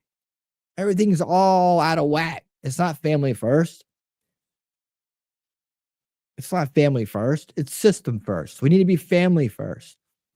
You know? That's what we need. I sure do. Vitamin D for the win. That's right. That's right, Shelly. That's right. If we were to stay in one or the other, I'd be all for staying with a T in the fallback time all the time. You'd rather fall back than spring forward. Don't you want to spring forward, T-Rex? Aren't you tired of falling back? Wouldn't you rather be springing forward than falling back all the time? Oh, yes, indeed. Well, I, for one, I'm all up for the extra hour of sunlight. The sunshine on my shoulders makes me happy. Right? That's right. And I think you'll get used to it, T-Rex. I think you'll get used to it. All right, let's move this one on up here. Oh, so many good things. I love these stories right here, and these seem to be happening all the time. This one story, let's bring in Tim Timity. Tim Timity's going to tell us how this one story kind of rolls into all of them, and we love it when this happens because it means that we are pushing back on cultural Marxism. Check it out. In what may be the biggest get woke, go broke of all time, Walmart is saying no more DEI. They are the latest firm to join the growing trend. Ford, John Deere, Toyota, other major companies are ditching controversial DEI policies. My friends, victory. That's why I said the popular vote is so important. Now, I love this narrative that the left is pushing, that Trump no longer has the popular vote because he's now less than 50%. I don't know if that's exactly true just yet. But they claim that Hillary Clinton won the popular vote, despite the fact that she only had 48%. So either Trump won the popular vote in the election that matters, or Hillary Clinton never did. I mean, make up your mind, bitches. Trump won the popular vote because the election's over. Yeah, they keep counting till the cows come home. They ain't gonna change anything. And their crooked ass bullshit rigged system. We're gonna make elections great again, and we're gonna get rid of all that crap. This counting. This place is still counting. What are you counting, dude? Stop counting. It's over. Trump won. He won the popular vote. He won the election. And all your bullshit is going to stop real fast. I'm sick of it. Along with your DEI policies. At this point, I'd be willing to assume they're going to say Hillary Clinton never did. And they're going to try and rewrite history. But as of right now, Trump still holds 50%. So cry more about it. But this is huge. Walmart is the biggest retailer. This is a nuclear bomb for wokeness. This is why they're all going to flee, run to blue sky, and isolate themselves from the world. Yes. The funny thing is there's this viral clip where Scott Jennings points out that under Elon Musk's guidance, X has become the most ideologically balanced social media platform. And the CNN panel goes, and they start losing their minds. And it's funny. They're like, what's your source? And then he goes, this network. And they're like, no, it's wrong. You're right. CNN is wrong. Well, here's the news. We'll jump to that segment probably later. Walmart is making a slate of changes to its DEI policies, become the latest in a growing list of major corporations to halt the so-called woke initiatives. Anti-woke activist and filmmaker Robbie Starbuck, who has been leading a campaign exposing major corporations' woke policies, said on next Monday. Find more of his stuff. I need to find more Robbie Starbuck stuff. I've been meaning to include his stuff more and more. For some reason, this doesn't show up in my feed. Or I just got to get tapped into his work more often. So more from Robbie Starbuck in the coming year, I promise. Robbie Starbuck does good work. That he warned Walmart executives last week that he'd be doing a story on wokeness at the retail giant. Instead, Starbuck shared, we had productive conversations to find solutions. Starbuck outlined the changes Walmart agreed to make, including working to remove sexual and transgender products inappropriately marketed towards children. Yes. Wow. And reviewing grants to Pride events to avoid funding sexualized content targeting kids. Walmart clarified that these changes have been in the works for a few years and were not the result of the conversation with Starbucks. Make Walmart confirmed to Fox Business that plans to change how it monitors products within its marketplace and reviews the funding of grants. The company said that some products that violated its policies have been removed, such as chest binders, products designed to flatten the chest when marketed to children. What the? And penis choppers. Well, okay, Walmart. It's a good place to start. Let's The go. company also confirmed it will review all grants, especially for community events, to ensure they promote an appropriate environment for children. However, Walmart will continue to support pride celebrations. 'Cause it is. I don't know if I accept that. So the company has also decided not to extend the Racial Equity Center it launched in 2020 as a 5-year initiative. Walmart also joined an array of companies in recent months, including Ford, John Deere, to end participation in the Human Rights Campaign Corporate Equality Index, which is an annual. The naming, the subversive naming of things, like, always gets me. To end participation in Human Rights Campaign Corporate Equality Index. It's a human rights to completely elevate others above other people. That's what it is. It's like, oh yeah, it's human rights because they're not white and they're not male. Yeah, that's why it's human rights. Survey and report used to gauge policies, practices, and benefits pertinent to LGBTQ plus employees. Walmart confirmed it was notified about the Starbucks video last week. Walmart does not generally comment on politics. This is why I say, my friends, the popular vote mattered so much. Yep. These corporations are scared. After the Bud Light implosion, I don't see how Bud Light recovers. They've tried doing these commercials with Shane Gillis, and people are trying real hard, but just stop. Just stop.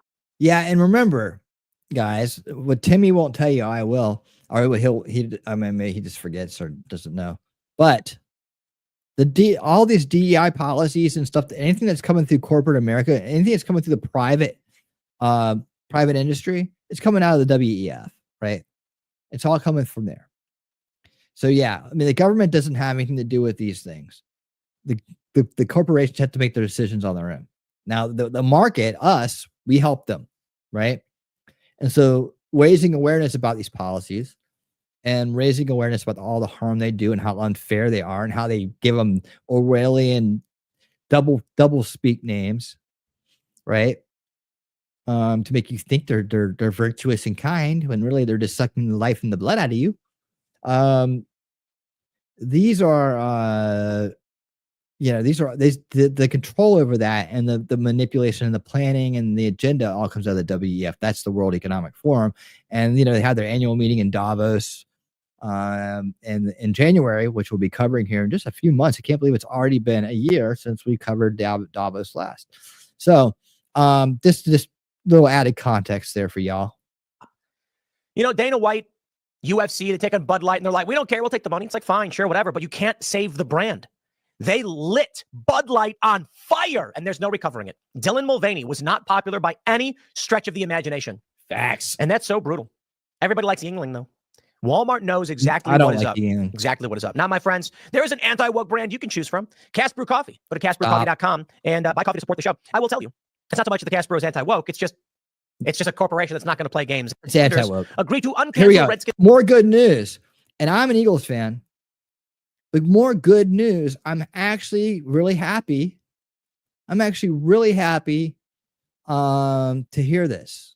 I got family members that are Washington Redskin fans, and I still don't call them Commanders. Though they may not change the name back to Redskins, even though the Indians like the name, the Native American Indians.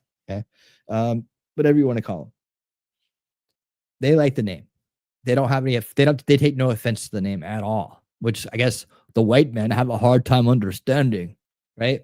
Because they're like, that's cool. We called you all pale faces. They're like, we like the name Redskins. Actually, they like it. They're more earthy.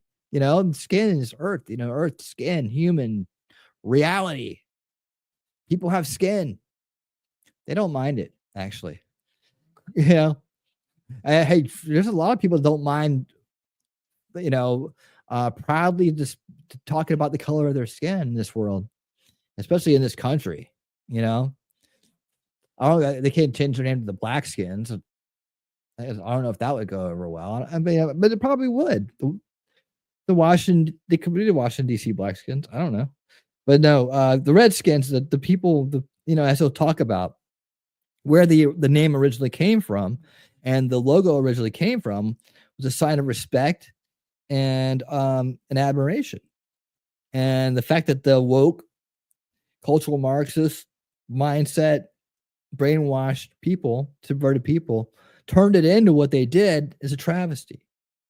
It is absolute travesty, and is It's a disgrace to the people that it was created for, to honor. So let's hear some more. Do the DEI stuff. Washington Commanders agree to uncancel Redskins logo. I say bring back the name. Yeah. Seriously, it's insane that they're destroying iconic 100-year-old brands and teams because some white liberal got offended. Enough. Right. Enough. Washington Commanders. And that's what it is. It's because a white liberal got offended. It's because somebody that is, again, and when he says white liberal, he just means someone who's been subverted by Marxist ideology, right? It's because they got offended because they've been programmed to get offended by it. It's because, so we listen to a mind control victim and we make important decisions based on mind control victims and what their programmed responses. And those programmed responses are there to destroy and disrupt our country and destroy and disrupt our lives, right? To demoralize, destabilize, and bring the country to crisis so that this crap like this could be normalized, where we're canceling and people and the reactions of somebody, I'm a triggered and offended, right? Somehow becomes policy for us all. To say the Commanders, they're not going to say Redskins, but they're talking about bringing back the logo. We were calling out leaders on a case of really woke gone wrong. The irony that they were canceling Native American culture as the DEI movement went way too far. Look, this is honoring a Blackfeet chief who was born in Montana. He's highly esteemed. The Blackfeet tribe of Montana. Yeah, it was honoring a chief. And that was somehow in some little demented mind control victims' feelings, turned into something. It's racist. Look at that. Look how racist it is, honoring the chief, Blackfoot chief. It's so racist. Anna, their current chairman and the tribal council signed a letter in strong support to bring the logo back. It honors Indian country. So we've had good discussions with the NFL and the Commanders. There's good faith negotiations going forward that's going to allow this logo to be used again. Perhaps revenues going to a foundation that could help Native Americans and sports and so forth. We're making good progress. You don't need to do that. I agree. Just bring it back. Say, look, we made a mistake. And I hear, sorry, guys. You know how much money Redskin fans, I mean, I'm still going to call them Redskin fans. I can't not call them Redskin fans. I mean, heck, I got family members that are diehards, right? And of course, they hate it when the Eagles beat them because I get to rub it in. But they, and which I don't. I'm a good winner. I'm a good winner. I don't rub it in. I'm also, an Eagles fan. So I'm highly superstitious and worried about jinxing my season. So I keep it down. But they buy the jerseys, they go to the games, they stick by a stinking team that always loses, and they get their hopes up, they get them crushed. These people deserve to have the logo they want and be able to call the team what they grew up knowing them as, and not have some weirdos that probably aren't even fans of the team change the name because they got offended by it because they were programmed by Marxist ideology. And based on the good faith negotiations, I made a decision to support this bill yesterday in the committee. I know that they put a plaque up in Northwest. Yeah, okay, so why do you need a committee and a plaque? I mean, why do you need a committee in Congress to make sure that this goes through? I don't get this. It's a private corporation that owns it, right? Can anybody explain to me why we need a senator and a committee in Congress to change the Redskin logo back? So, does anybody understand what's going on here? I don't. I'm pretty much the last time I checked with the Clark family owns it still. Do they still own it? Who owns it now? Somebody buys the team. They own it. Usually someone very rich, right? I think only in Green Bay. I think only the Green Bay Packers is owned by the people, right? But no, the Washington Redskins are commanding Redskins. They're owned. They're a private company. They just decided to change it back. They don't need a committee and a senator to help change the Redskins logo back to the proud Blackfoot chief honoring the black. You don't need to do that, man. Well, I don't understand what this is about. Stadium honoring Wetzel and the logo. It'd be great to see it back on the helmets again. Senator, thanks so much for joining. This controversy was fake from the get-go, but this shows you that we are winning. Now, yes, we are indeed. What else you got? I want to give an honorable mention to our good friend Kyle Kalinske, who's getting roasted over this meme. A man who says it's a bunch of scientists, and then one guy saying, yes, you are all wrong, and it's a man who saw a YouTube video. I'm gonna dive into this in another segment later because I want to go into more detail, but I had to bring it up now because it just shows you the cult mentality of the people who simply fall in line with whatever they are told to do. But that being said, why is that? I wonder. I got to give the man some creds for refusing to accept reality. Woke is broke. MSNBC, Joe Scarborough and Michael Brzezinski came out and they said these policies cost us the election. Wall Street Journal says that the trans issue was a sleeper issue. An undecided voter in the New York Times said that she was radicalized by the issue of men in women's sports. Yep. That's the game they want to play. I have this video that I want to play for you. And I want to get a little bit into where I think this is going and how this is going to end. But woke is broke, my friends. Take a listen to this video from CNN. We moved to Maryland to be able to access gender affirming care for Katie. What that looks like is therapy services, it's clothing, it's haircuts, and at this age, it is a hormone blocker to prevent her from going through puberty. This is my hormone blocker right here. Could that treatment be reversed at some point? Yes, absolutely. No. That is not correct. That is absolutely wrong. It cannot be reversed. It cannot. It cannot. You see, the left is playing fast and loose with these definitions of what reversal really means. Yes. It can be stopped. It can't be reversed because a child's development is from, you are literally growing till you're 24. Pausing that at any moment, you can't go back in time to pre-development. Your body keeps developing absent puberty. It's really a pause button. Katie gets more time to live in the body that she has now. On day one, I will revoke Joe Biden's cruel policies on so-called gender-affirming care. Trump has promised federal restrictions man. Thanks for on being transgender here. rights. Have a great night. Happy belated Thanksgiving, and I hope to see you soon. We'll be back on Sunday for Old School Watch Party Sunday Loose Tour. Hope you'll join us. We're gonna have a great night that night. So we'll see you then. All right, here we go. Stricter rules about gender-affirming care, especially for minors. One trans rights organization saw a nearly 700% increase in calls to their crisis hotline after the election. This shit is so damn new. All this stuff that they're showing you right here is this years old, and suddenly it's this big deal. What did Yuri tell us? Sorry, I saw this on screen. What did Yuri tell us? When the demoralization, right? You have these groups spring up and suddenly demand rights and suddenly create these groups out of nowhere just to destabilize, right? So destabilization, demoralization. This is all part of cultural Marxism. Call it out at the root with what it is. That's what we're going to be doing in every way, shape, and form we can, right? They act like this is some important issue and that they're not visible. We must be seen. So that the idea of a trans kid is something that is barely a few years old. I mean, this idea that children can participate in this atrocity, right? And that they have any inkling of an idea or maturity level to make these kind of decisions for themselves, and that adults have some kind of right to do that for them is ridiculous. These are new ideas acting as if they're old. This isn't like some kind of like age-old 50-year-old fight where, you know, there's always been these trans kids and they've been trying to fight and no, they're not visible and no one would look at them and they didn't have all the things they needed. No, that wasn't it.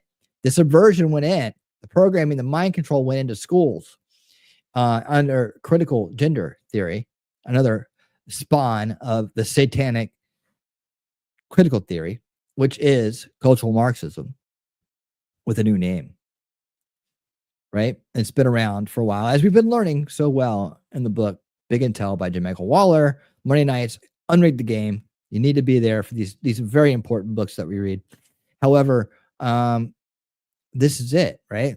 But this video, they put this out there in urgency, and these kids are marching, and there's so much oppression going on. No, you guys you're creating this to create crisis, to create destabilization. That's all it is. And who's the oppressed? Well, the newly programmed, freshly programmed trans kids and their parents who are, they're just fighting for them so hard. It's all about the kids, isn't it? Yeah, it's all about them. They're the oppressed. And who's the oppressors? All of us. We're the oppressors, right? That's what it is. What would happen if your daughter didn't get that care? She would end up going through puberty, and it would be traumatizing to her. Why? Lies.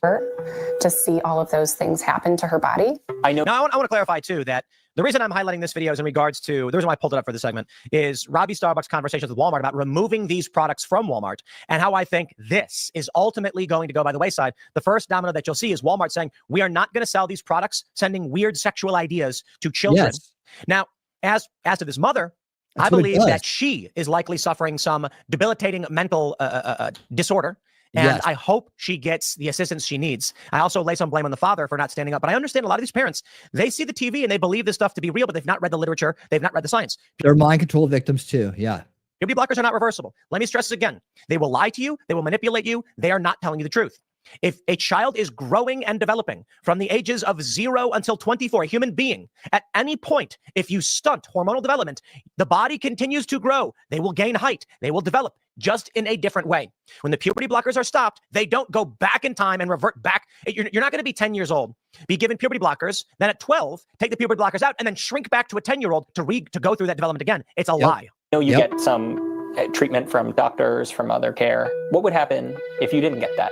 I We're would putting a stop to this be stuff. That's the good news. upset Remember and that. scared. In the LGBTQ Because you've been trained to think that. You've been trained to say that. This is a child being manipulated. This is abuse. community, the suicide rate is high. And we're getting rid of that. And this is the good news. Okay. Just remember, this is the good news of the week. But to see the good news in things, we have to understand why it's good news, right? So, well, we're getting through the rough part of the story right here. For those who are not being supported by their caregivers. We want her to survive childhood. So families like Katie's are trying to prepare for what's ahead, even drafting an asylum application. We have to start thinking. Asylum to Canada? To Canada. Suzanne, are you seeing this? Where are you at? Get in here. You need to stop this stuff right now. We know that you're in front of it. They're trying to get asylum to Canada. This is massive child abuse. And now they're trying to run to Canada so they can do abuse in Canada.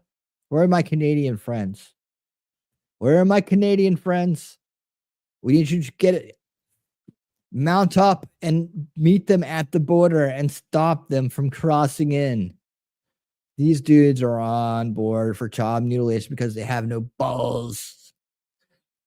Thinking about a backup plan. If push comes to shove, we will need to go north. We will go to Canada. What would it take? You cuck. For your family to say, we need to leave this country? A federal healthcare ban would likely be the moment we know that it's time to leave here. I'll put the sad music on and show cue the rainbows. Woof. What did I do? Sorry. In what may be the biggest get woke, go broke of all time. Restrictions on live in the body that she has now. One trans rights organization. What would happen if your daughter didn't? Why? Her to see all of those things happen to her body.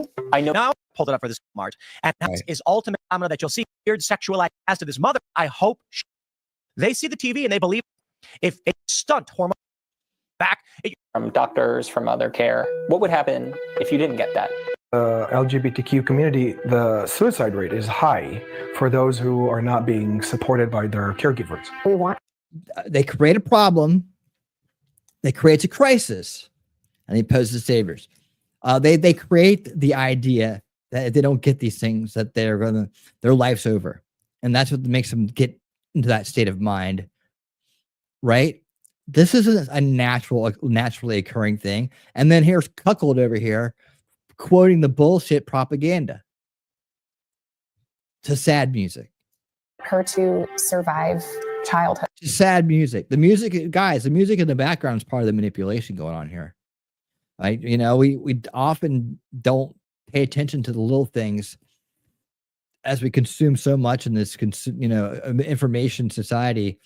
We're constantly consuming content, and throwing the little things in there, right? That like the little rainbow keychain, just a little flash of that.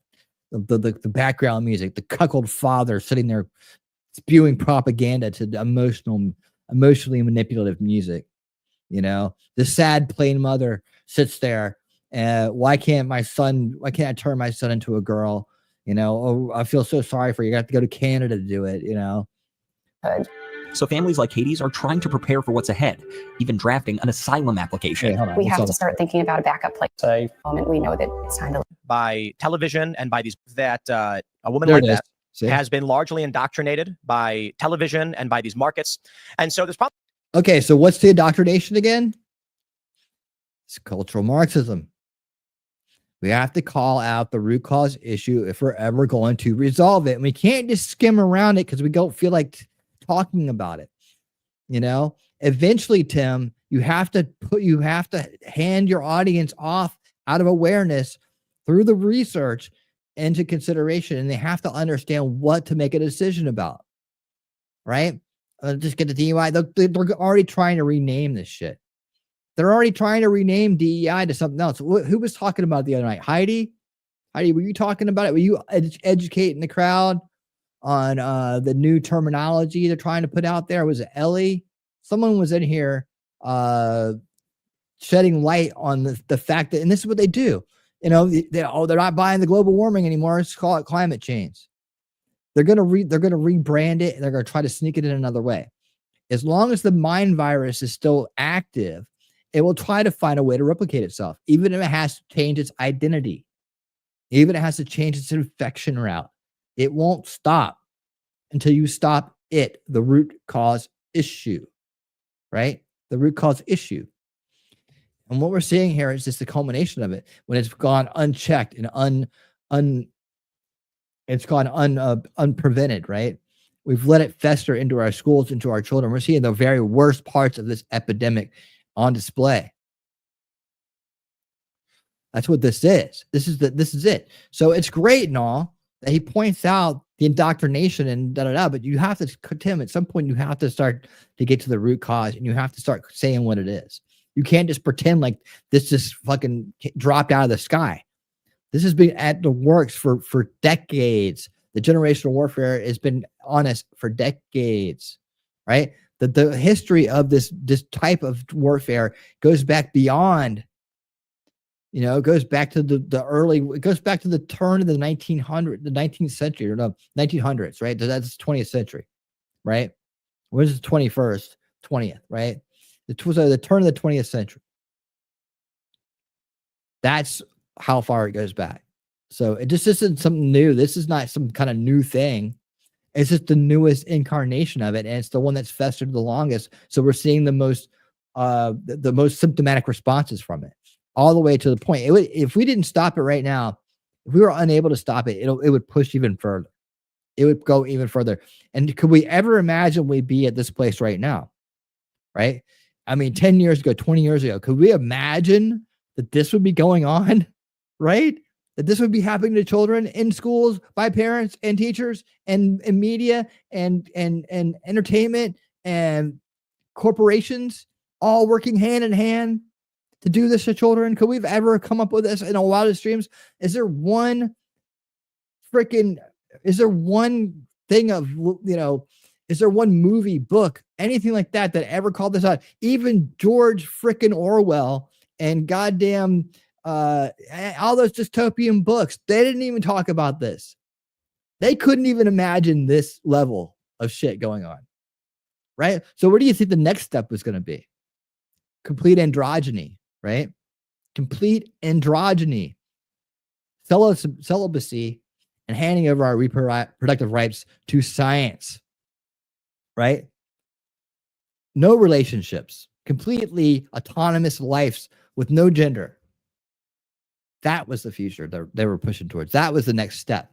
Breaking this generation. Slowing down reproduction. Because every one of these kids who gets screwed up with this isn't reproducing. That's all kinds of DNA off the map. It's eugenics in a way, almost. It's eugenics by the numbers, I guess. Meanwhile, the elitists, their bloodlines are nice and safe and secure up on the hill. But yeah, and then all human life would be made in labs from the most perfect of human species, right? And they would be assigned their families, and you'd have to get a license to get one of these children, to raise children, and they'd be raised in the proper families, and they'd be far and few between.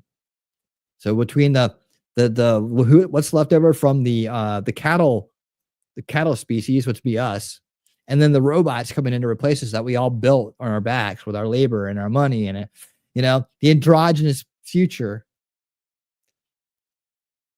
of serve and die.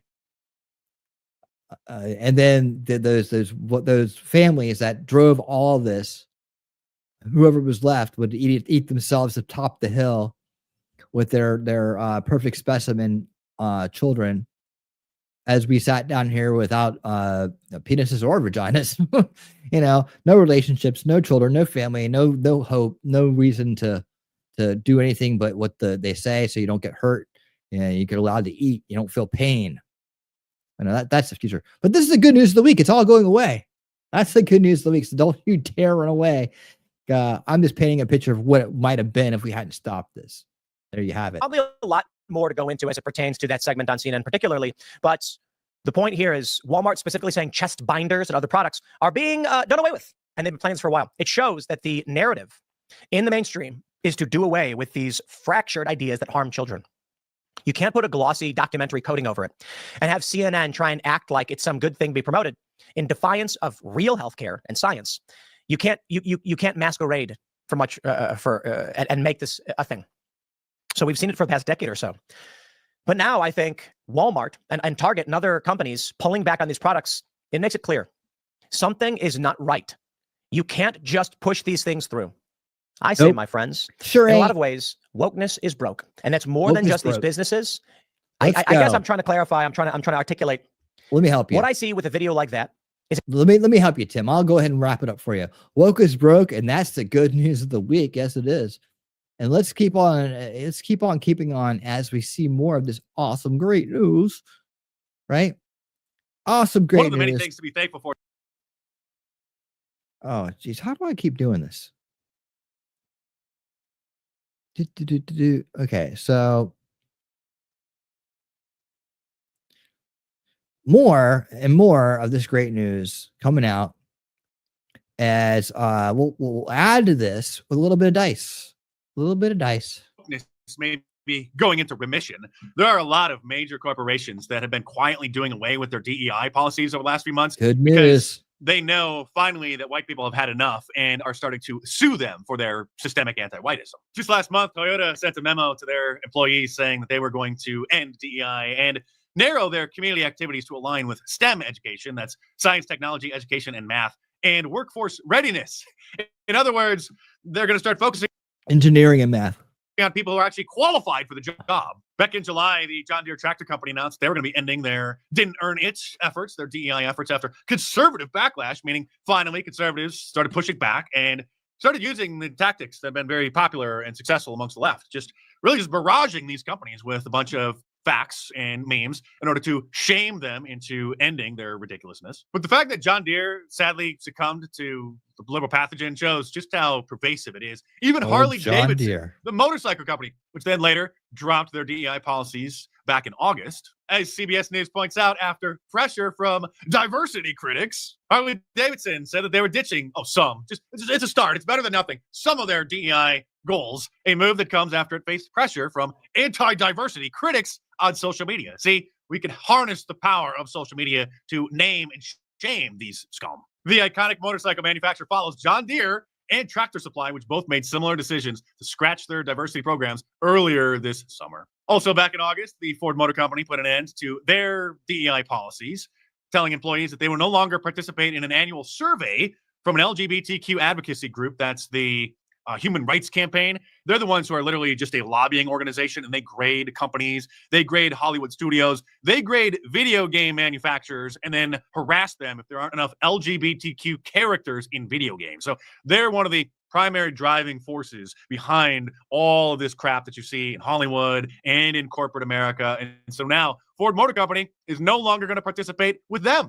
Also, early this summer, Lowe's changed, at least some of their DEI policies amid legal attacks, they say, against lawsuits from people like Stephen Miller, who will thankfully be the deputy chief of staff of President Trump come January 20th. In an internal memo shared by Lowe's with the Associated Press, its executive leadership said that the retailer began reviewing its programs following the Supreme Court's decision last July of 2023, when they ruled that affirmative action was obviously discrimination and illegal. And Lowe's also will not participate in an annual survey by the Human Rights Mafia, the Human Rights Campaign, that measures workplace inclusion for LGBTQ plus employees.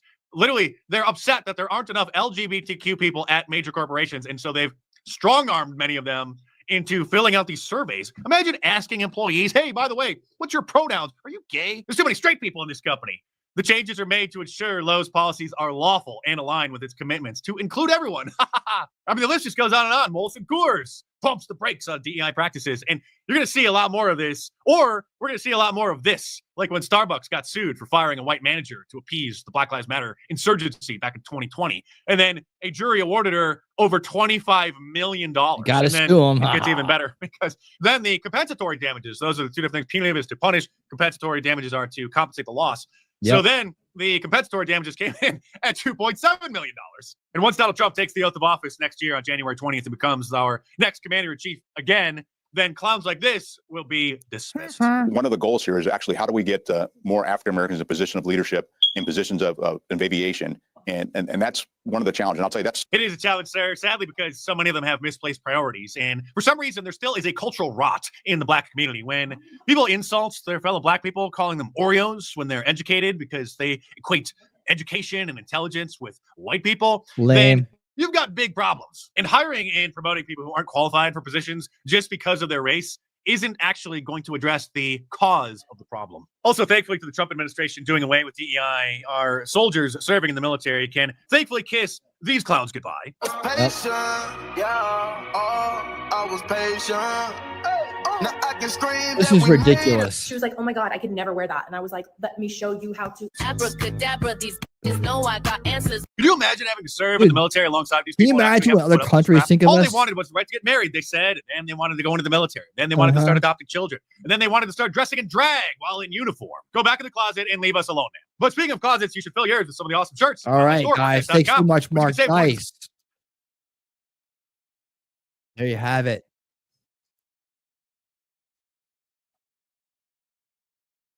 Mark got his take on it, but you know what? He's one guy who's not scared to call out the cultural Marxism that's out there. You know, remember, guys, listen to the wolf. He knows what he's talking about, and I know what I'm talking about when I say I'm thankful for each and every one of you guys. And it's an honor to know you guys and to hang out with you guys. I'm so happy that all of you are here. I see so many friendly, familiar avatars in the house, hanging out. The Count. We got the Count. We got Thomas. We got Talking Trash and Truth. We got Heidi. We got Wolfram. And all kinds of great folks stopped in the night. And even for you guys, my lurkers out there, thank you so much, man. And I appreciate each and every one of you who thumb up the videos, who subscribe, who share. And I even appreciate the one person who stops by to thumb down my videos. And I want to say I'm especially thankful for you. I appreciate you letting me own space in your mind, you know, on a weekly basis when you go out of your way just to make sure that you do that to give my videos engagement. And I just want to say I'm especially thankful for you as well. But, you know, I love my crowd. You guys are awesome. And you guys are the reason that you're why I show up. And we keep this thing called Winning Reality going because you guys are part of the solution. We're going to get this done. We're going to grow and it's going to be even better. And I promise you some very new and exciting things in the future. I'm already starting to work on some new stuff for next year and optimizations, enhancements, upgrades, all coming as I consult with this idea called Winning Reality. And it inspires me to act on its will. So that we are all together winning reality. Because it takes all of us together to win reality from the evil that is out there in the world. Yes, the French did call them transvestites. I call them transposers. Transposers.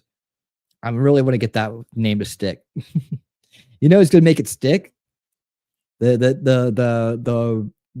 trans committed. Yes, the trans committed. those are the ones who actually go through and do the deed. The adults, right?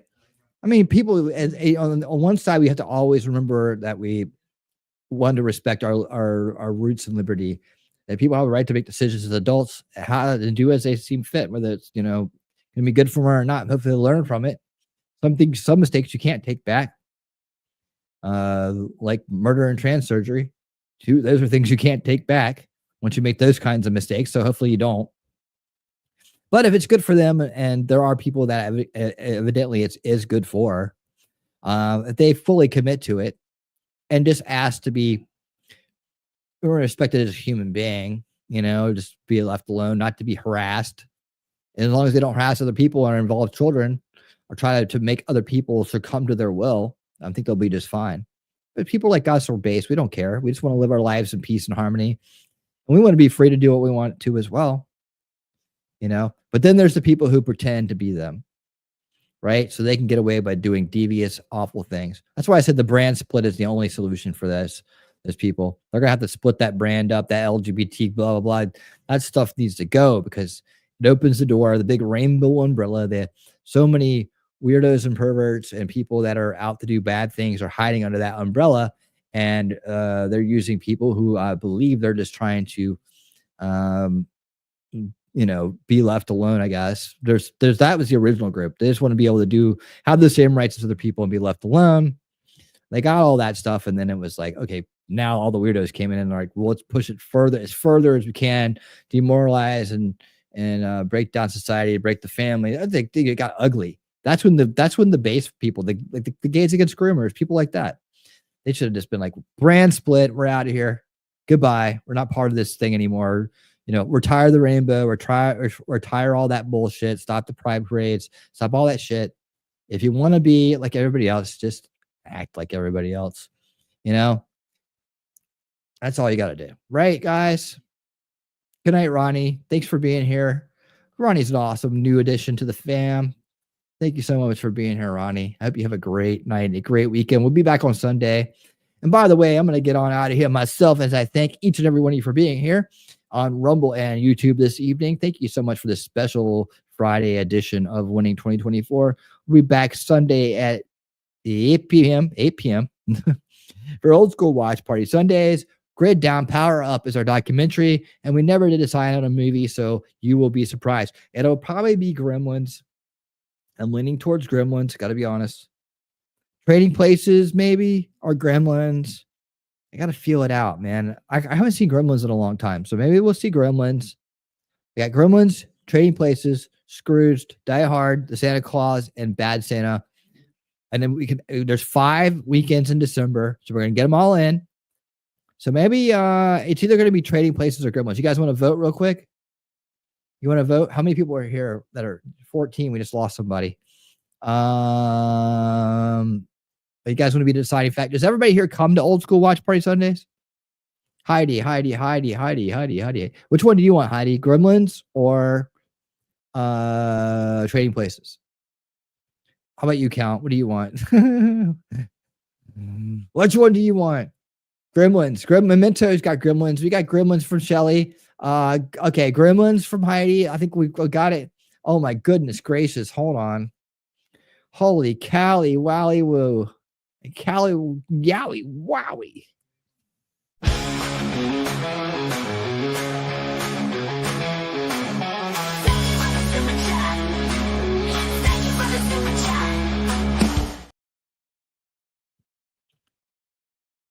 Talking Trash the Truth, $20 for Gremlins. Gremlins it is.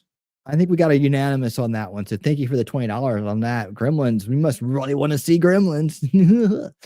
Yowie, wowie. All right. Well, that's what we're going to do. By the way, in case I never said anything about it, that clip that I played, those 2 clips that I play for the super chats, all those clips I put together. Like I found those clips and put them together. That wasn't like an already made video that I just put some shit on top of.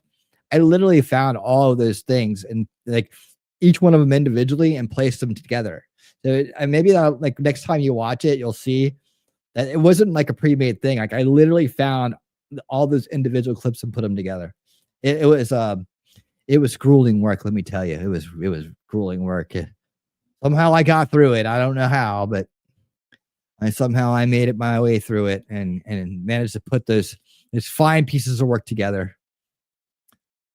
Yeah, it's going to be great. Yep, it actually does, but it's fun. It's a blast from the past. It's Gen X. It's Gen X culture and history. We'll enjoy some Gremlins. It's a lot of fun. Magway. Call this one Stripe. See, people think that the bad Gremlin's name is Spike, but it's Stripe. His name's Stripe. It's true. All right, guys, let's get out of here. Thank you guys so much for being here this evening. I appreciate each and every one of you.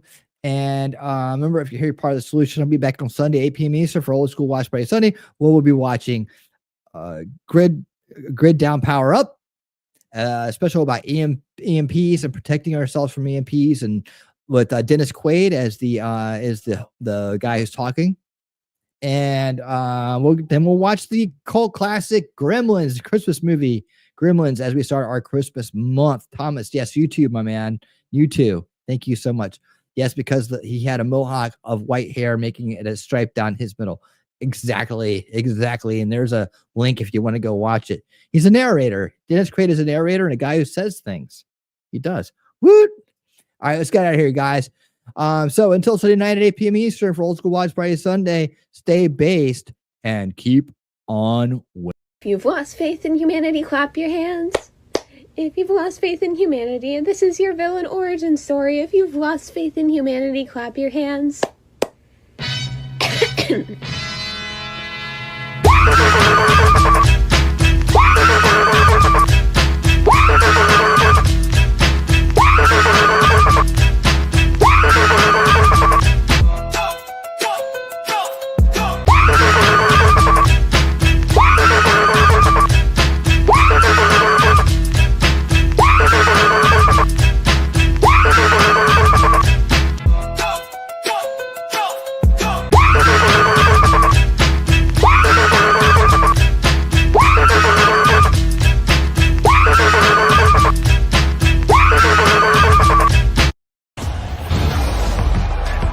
This is a friendship that